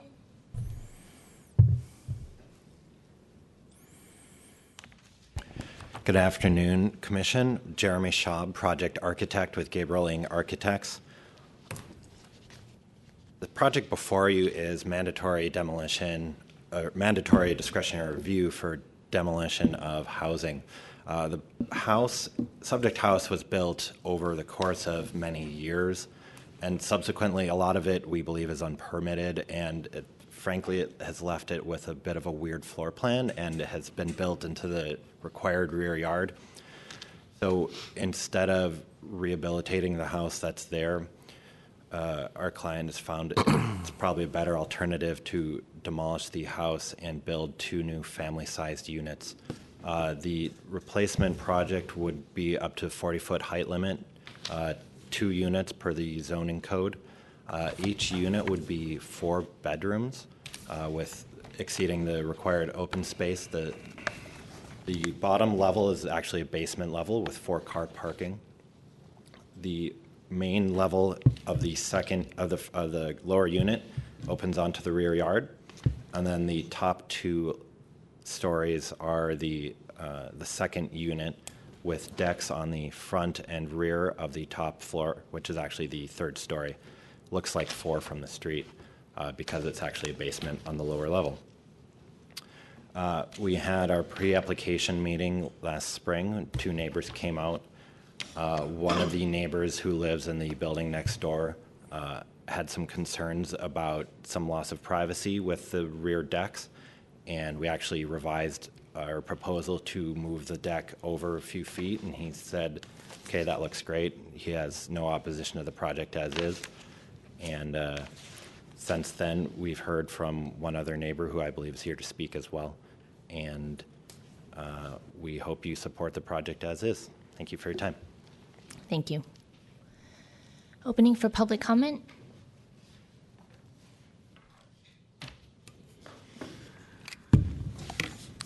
Hello, how's everyone? Sir, this is public comment on the discretionary review at 17th Avenue. I'm sorry. Okay. Is there anyone here to speak on 228 17th Avenue? Okay, public comment is closed. Commissioner Antonini. I think it's a very good project. It does exactly what we want to do. You look at what's existing there. It's a garage is what you see in the front, and then you see a small single unit in the back with a total of 2 bedrooms, and we increased from 2 bedrooms to 8 bedrooms, creating 2 4-bedroom units with ample number of bathrooms and perfect for families because people with 2 or 3 children have the need to use multiple bathrooms. I can tell you from experience, and it's really a good feature, and there's adequate amount of parking, and I think it's well designed. It looks good from the street, so I would move to approve. Second. On that motion, Commissioners, to approve, or excuse me, Not to take- not not take, take to DR not and take approve, yeah. discretionary review and approve this application, Commissioner Antonini. Aye. Commissioner Hillis. Commissioner Johnson. Commissioner Moore. Commissioner Richards. Aye. Commissioner Fong. Aye. And Commissioner President Wu. Aye. So moved, Commissioners. That motion passes unanimously 7-0 and places you on item 14 for case number 2012.0909D at 690 Page Street. This is a request for discretionary review. Good afternoon, President Wu and members of the Commission. Christine Lamarena, Planning Department staff. The item before you is a request for a discretionary review at 690 Page Street. The proposed project includes the demolition of an approximately 2,000 square foot, circa 1959 single-story former church building and parking lot, and the construction of 4 residential buildings, each with 3 dwelling units, totaling 12 dwelling units. The 4 buildings would each be 4 stories in height with at-grade garages containing 3 off-street parking spaces, 3 Class 1 bicycle parking spaces, and roof decks for common open space. The project includes 1 on-site affordable unit pursuant to the Inclusionary Affordable Housing Program in Planning Code Section 415. The 4 buildings would include frontage on Page Street and range in size from 5,400 to 5,900 square feet with a maximum height of 40 feet. The 12 units would range in size from 1,300 to 1,500 square feet, and all would have 3 bedrooms. The proposal includes subdivision of 4 lots, each 1,950 square feet in size, and in the RM1 zoning district, up to 3 dwelling units per lot are permitted. The project site is located on the northwest corner of Steiner and Page Streets in the Western Addition. The adjacent property at 668 to 678 Page Street contains a 3-story over garage 6-unit building. The adjacent property at 410 Steiner Street contains a 3-story 3-unit building. To date, the department has received 16 letters in support of the project and exchanged phone calls with 3 neighbors. The DR requester is Michael Bashirian, a condominium owner at 678 Page Street, a 6-unit condo building located immediately east of the project site.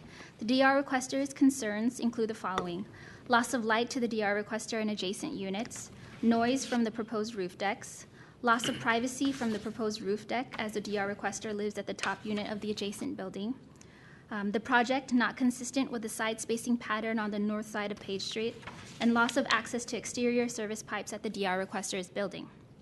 The project was reviewed by the residential design team and found that the proposed project meets the standards of the residential design guidelines and that the project does not present any exceptional or extraordinary circumstances for the following reasons.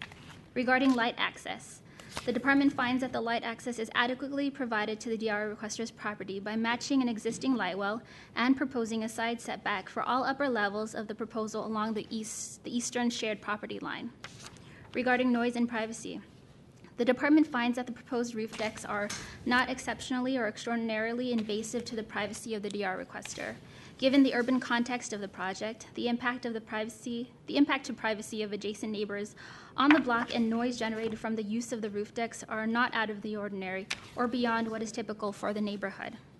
Regarding neighborhood building pattern, the architectural character on the block is mixed. The department finds that the proposed building massing and scale of development of the full width of the lot to be compatible with the surrounding buildings and immediate neighborhood.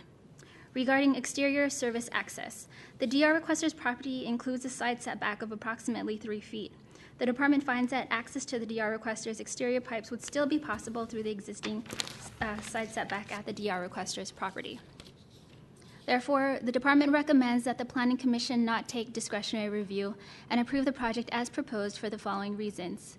The project meets all applicable requirements of the planning code and is consistent with the residential design guidelines. The project would create 12 dwelling units, each with 3 bedrooms, one of which meets the on-site inclusionary affordable housing requirement. The project would be consistent with the size and density of the immediate neighborhood and is an appropriate infill development. And the project would not be considered an exceptional or extraordinary per RDT's review. This concludes staff's presentation. I'm happy to answer any questions. Thank you. DR requester, your team has 5 minutes.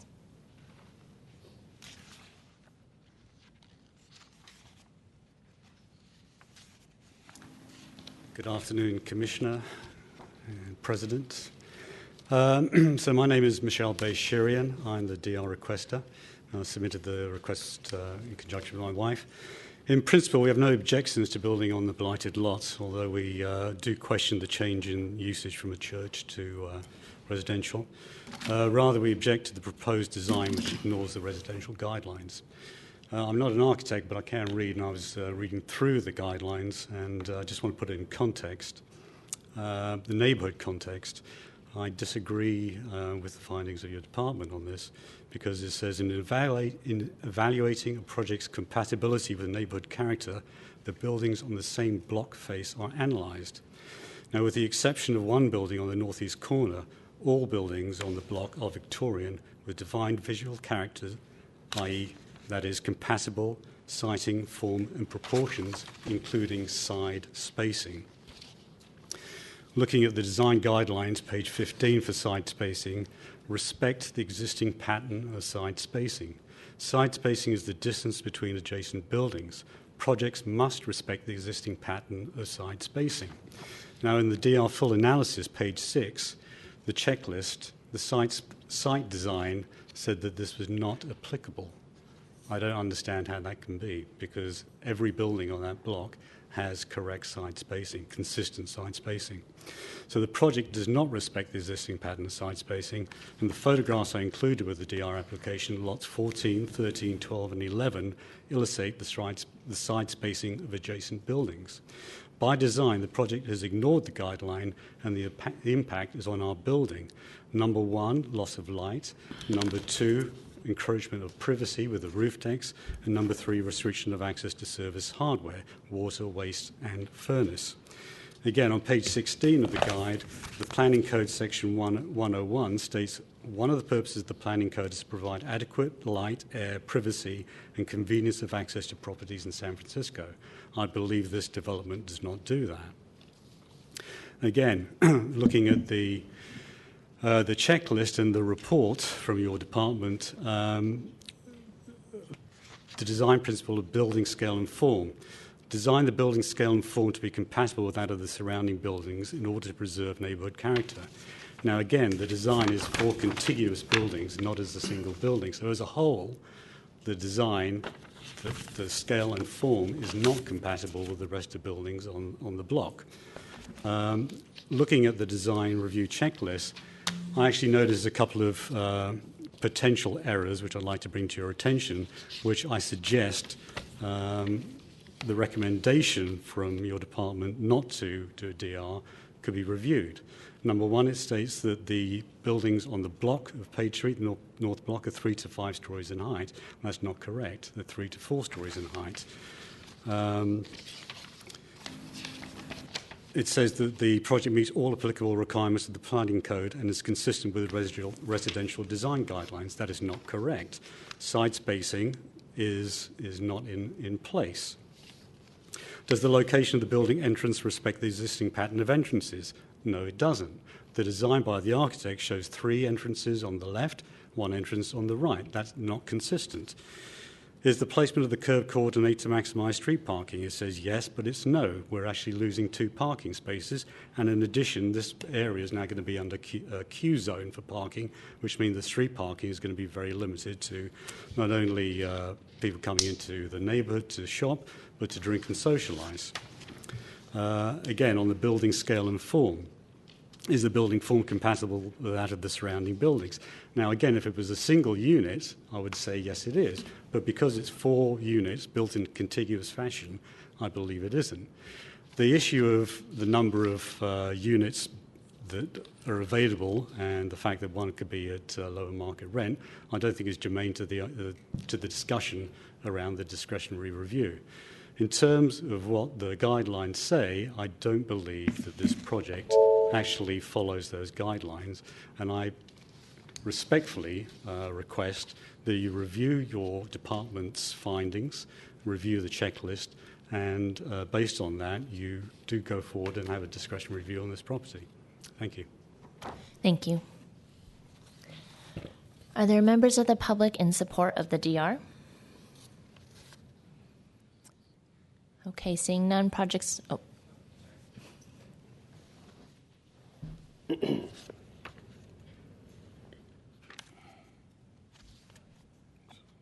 Hi, my name is Chris Bien. I'm also a resident of the building next door to the proposed construction site.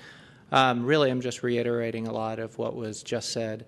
The properties that are being built, the new construction, will not quite be in line with the other properties on the block as far as spacing between the buildings. If you do look at the other properties on the north side of Page Street, I'm concerned about light as well, although a slightly lower property because my condo is not as on the top floor. And then just the difference in concern about the construction, 18 months of construction on the site. So primarily just reiterating what Michelle has already said, concerned about it not matching the rest of the block as far as spacing between the individual buildings, and then concerned about the light for access and access on the side of our building. Thank you. Okay, project sponsor, your team has 5 minutes.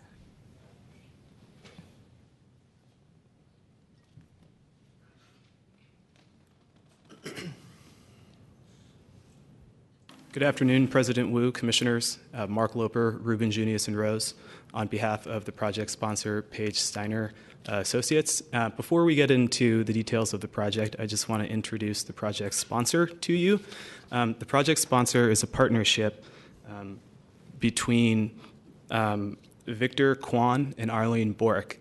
And Ms. Bork actually lives across Steiner Street from the project site. So she has a very strong interest in making sure that this is a project that the neighborhood not only supports but can be proud of. She looks out at the project site from her front window every day. She lives there with her family, and she wants to make sure that this is a project that the neighborhood supports. And to that end, as you can see, although I chose red and green, so if you're colorblind, you may not be able to see, the vast majority of the neighborhood supports the project. In fact, the only building where anybody is opposing the project is the building where the DR requester lives.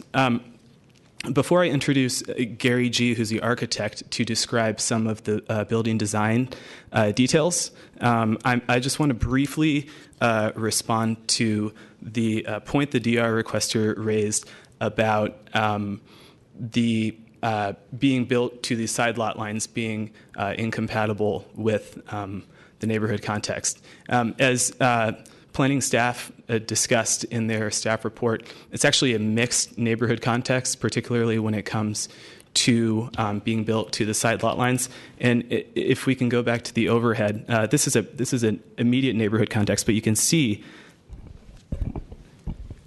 along Page Street right here, there it's essentially built entirely to the side lot line along Steiner Street on either side and along Oak Street and Fillmore Street, with the exception of a gap right here. It's built to the entire lot line. So this is a mixed neighborhood, and being built to the entire side lot line is consistent. So now I'm going to introduce Gary G., who's going to discuss some of the changes that we have made to address some of the project sponsor or some of the DR requesters' objections.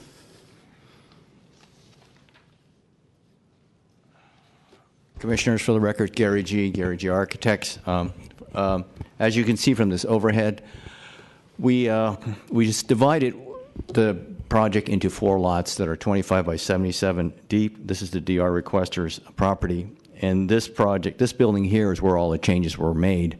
The first set of changes, modifications were made in the initial pre-application meeting we had with the staff, with Glenn Cabarros and David Lindsay, where they had made recommendations that we match some of the light wells and that the rear light well cover about 2/3 the distance of the existing light well for the property to the east. Subsequently, prior to the DR being filed, we had a meeting with the DR requester. He had made some requests for some changes on the building. As you can see here, basically, there's an eastern light well right here, and what you see in red was what is in my September letter, where the light well was increased by 7 feet 3.5 inches to match this corner of the adjacent DR light well. Right now, when we first met with the staff and we had numerous meetings on design, our setback is 3 feet. The existing light well on the DR requester's building is 3 feet. So there's 6 feet between the buildings on all 3 floors. Their existing light well stops at the roof of their garage, as ours does too. Other items we made changes on was the roof deck. Because the rear yard is not large enough for a common area, we had to put enough common area on the roof for 2 units, and the rear yard's deeded to the unit above the garage. So we moved the roof deck to the opposite side of the roof to make it as much as we can, create as much privacy right here. We also agreed to paint the light well a bright white color. We also do not have any windows along this face here, facing that DR requester's light well. We do have one in the kitchen, but it's facing the backyard. And those were the other last item was he had mentioned some concern about the fireplace flues. They were projecting up on our roof. We've removed the fireplaces altogether in all 3 units in this building. And I'll be available for answer any questions. Thank you. Okay, opening for those in support of the project: Janet Burgess, Stephen Olbash, and Jeremy Schaub.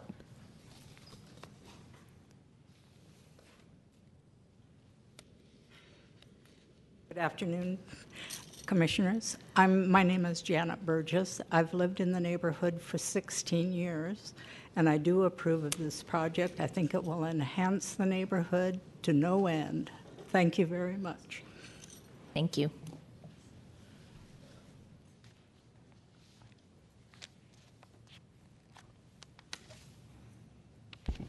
Good afternoon, Commissioners. I'm Stephen Olbash. I have lived in the Lower Haight for going on 10 years. I'm a resident at the corner of Page and Fillmore Street, directly across from the proposed building site. And I have followed the plans throughout the process. I've attended a community meeting where I was allowed to view written plans of the proposed building, and I've also read some articles on the local Lower Haight blog following progress and seeing the changes that have been made to the original plans. And I think it very much fits with the neighborhood, and I think it will be an excellent addition to Page Street. I can also say that I've known the project sponsor as a member of the community who has raised a family there and who is very concerned with preserving the character of the neighborhood. Thank you. Thank you.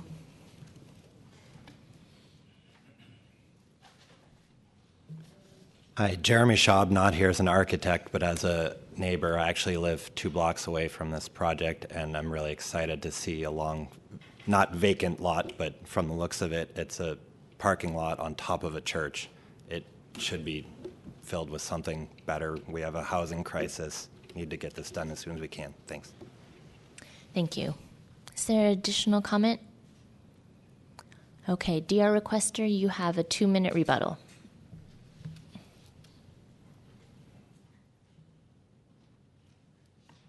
Thank you. I'd first like to comment on the solicitor or the attorney's point about the side spacing. Again, reading from the RDG, page 7, in evaluating a project's compatibility with neighbourhood character, the buildings on the same block face are analysed. He was pointing out blocks on Steiner on the south side of page. That's irrelevant to this conversation. So excuse me, get your facts right, please. In addition, I'd like to say that I'm not against construction on that lot. As I say, it's a blighted lot. But the design to maximise profit, building 4 units, has introduced some of the problems that I'm raising. By having a roof deck, they have to have a roof deck because of the external outdoor space. So they've deeded the ground floor, the rear yard, and they built roof decks, or they planned to build roof decks originally. So what that does is that invades our privacy by having sight lines into our living room, into our bathrooms, into our bedrooms. The design of our building, which was built in 1907, has all the windows on the west face. So by putting in roof decks, by deliberately proposing a plan that squeezes in the maximum number of units into that area, they have to have a roof deck. That contributes noise, it diminishes light, and it invades our privacy. In terms of the neighbourhood, again, I'm an individual. I haven't had lobbyists to go around trying to collect signatures around this. I see they've got something like 15 signatures. That's great. I'm sure they spend a lot of money on lobbyists to do this. Again, they've hired attorneys around this. Again, I'm an individual, but if you talk to my neighbours who have been in the neighbourhood for 40 plus years, they don't approve of it either. Unfortunately, some of them are elderly, some of them aren't coming here, taking time off work. Thank you very much. Thank you. Project sponsor, you have 2 minutes. Good afternoon, Commissioners. I just want to get back to one point that was raised I didn't get a chance to talk about initially, and that's the number of units and what that means for inclusionary housing. I think, and the project sponsor agrees, that inclusionary housing is absolutely germane to this project. By doing the lot lines the way that the project sponsor has done, that means they can fall into the affordable housing program, and that means that they can put a 3-bedroom on-site family-friendly inclusionary unit north of Market in an area where, as we know, a lot of inclusionary housing is not really going anymore, into a very nice new building. So I think that's an absolutely germane point that we should consider. I also want to talk about the existing condition of the site. It's a parking lot, and there's a single-story vacant structure that was used as a church. There's no longer a church there. We're not kicking out any religious organizations. That's not what the project sponsor is about. And finally, I just want to reemphasize that when we're talking about residential design guidelines, we are looking at the block face. You can also take into consideration the neighborhood context. And if you look immediately across the street from the project site, you can see that the buildings immediately across the street are built to their side lot lines as well. I want to reemphasize that the project sponsor is committed to a project that the entire neighborhood supports, and as we have shown, the vast majority of the neighborhood is in support. The project sponsor is here to answer any questions the commissions may have. Thank you. Thank you. Okay, the public hearing portion is closed. Commissioner Antonini. Yeah, I think this is another very good project, and to answer some of the questions that were raised by DR requester, matching light wells is what we ask for, and it appears that project sponsor has gone to the letter of the law and beyond it to make sure that they're matching light wells to provide light to the building to the adjacent to the one of the units is most affected. there was a point made about whether the context of the area is 3- and 4-story buildings or 4- and 5-story or 3, 4, 5s. I think there is a variety, but it really doesn't make any difference what the breakdown is because the height limit is 40 feet. This building is under 40 feet. It's the same height as many of the buildings that are right near it, so that number of floors isn't as important as the total height. Very happy to see 12 units and very happy to see on-site affordable, and these units are 3 bedrooms. Again, family-sized units, which is encouraging because we see so many projects that are built with a lot of studios and 1-bedrooms, and it really doesn't help the needs of people who have children or have extended family or other needs for a unit which has more than just 1 or 2 bedrooms. So this is very encouraging. A lot of neighborhood support, as was shown, large number of the neighbors. I agree with project sponsor. There seems to be a mixed bag between buildings that are built to the property line and buildings that have spacing between them, and you have to look at the context, in my mind, of the extended neighborhood, just not 2 or 3 buildings immediately next to it. Made a lot of concessions to the DR requester as was presented as a year of negotiating and replacing an empty parking lot. And finally, the privacy issue. We generally feel that in an urban environment, you're going to have situations where people are going to be able to look from their windows or perhaps their roof deck into your windows. It's what happens when you live in a city. And it's up to the people to afford themselves whatever degree of privacy they want by using some sort of shades or anything else to block out the windows during times they want them to be completely private. So I'm in support of the project. Commissioner Moore. I believe that this is a modest project. Since it is a corner lot, I think a lot of other rules apply which cannot just be appealed by talking about spacing. We are also talking about substandard lots and the city's urgent need and the planning department's vigorous pursuit of densifying without over-densifying and overwhelming. I think inside elevation, the project fits well because its narrower side steps up Steiner. An orientation towards Steiner, I think, would have made this a much, much more massive and complicated project. I'm very comfortable about all the concessions which have been made on a lot which has some constraints, particularly if you want to subdivide and put as many units in as you do. Again, I believe that this is a fine project. I wish the renderings, Mr. G, would have been a little bit more true to the color of your suggested materials, but I know how you normally deal with them, so I move to approve. Second.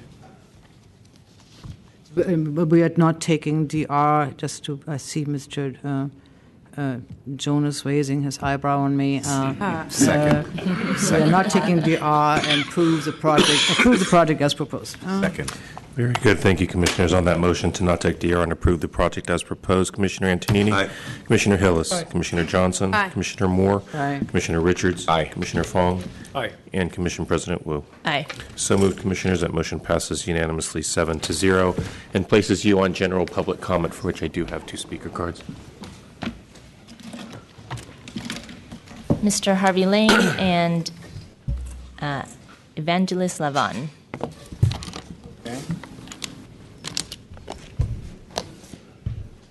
How you doing, Commissioners? First of all, we asked to speak with the DA on fraud and corruption. We still haven't been addressed to that problem, and this will be directed at those things there, and also.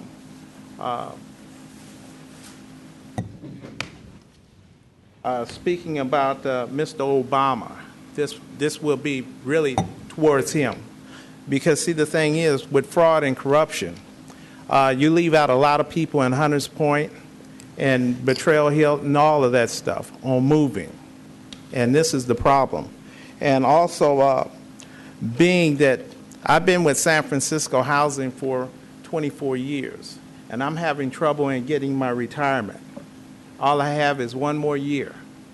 And because I took off in 06 and 07 because they were shooting and killing people out in Sunnydale, they don't want to pay into my retirement. And it's a big problem with me, especially when I only have 1 year. And also, we're going into a class action lawsuit. This will be a class action lawsuit, and we will require the best of law firms to join with us. And we're going to ask that Housing Authority workers, Housing Authority tenants, and John Stewart tenants, as well as city workers, be a part of this class action lawsuit. And additional to that, we also have the fact that our lives are on the line because of so many people in this that will be going, hopefully, to jail behind all this fraud and corruption. And so we're going to ask that the Planning Committee and also the Grant Department pay a $100,000 $100,000 $100 million life policy, monthly life policy, because there are a lot of people in this that have a lot to stand to lose and going to jail behind this. Thank you. Thank you. Good afternoon, ladies and gentlemen. Again, I'm Evangelist LaVon V. McIntosh. In regards to the corporate corruption that we had asked you all about having to see the DA, excuse my voice, we haven't heard anything as of yet. We want to make it clear to all of you that we're very serious. We're not playing. Our lives are on the line. We brought you a lot of evidence. I read you a lot of evidence that was legal and right, but that which wasn't also legal and right by the parties, like John Stewart, Olson Lee, and various other parties, and I called it a circus of foolishness. We want Obama to know, and to the general public, that we will be seeking some of the best legal representation possible, and we're going to enjoin people, and we're not going away anyway soon, and we do wish for $100 million to be considered. We are moving to a class action.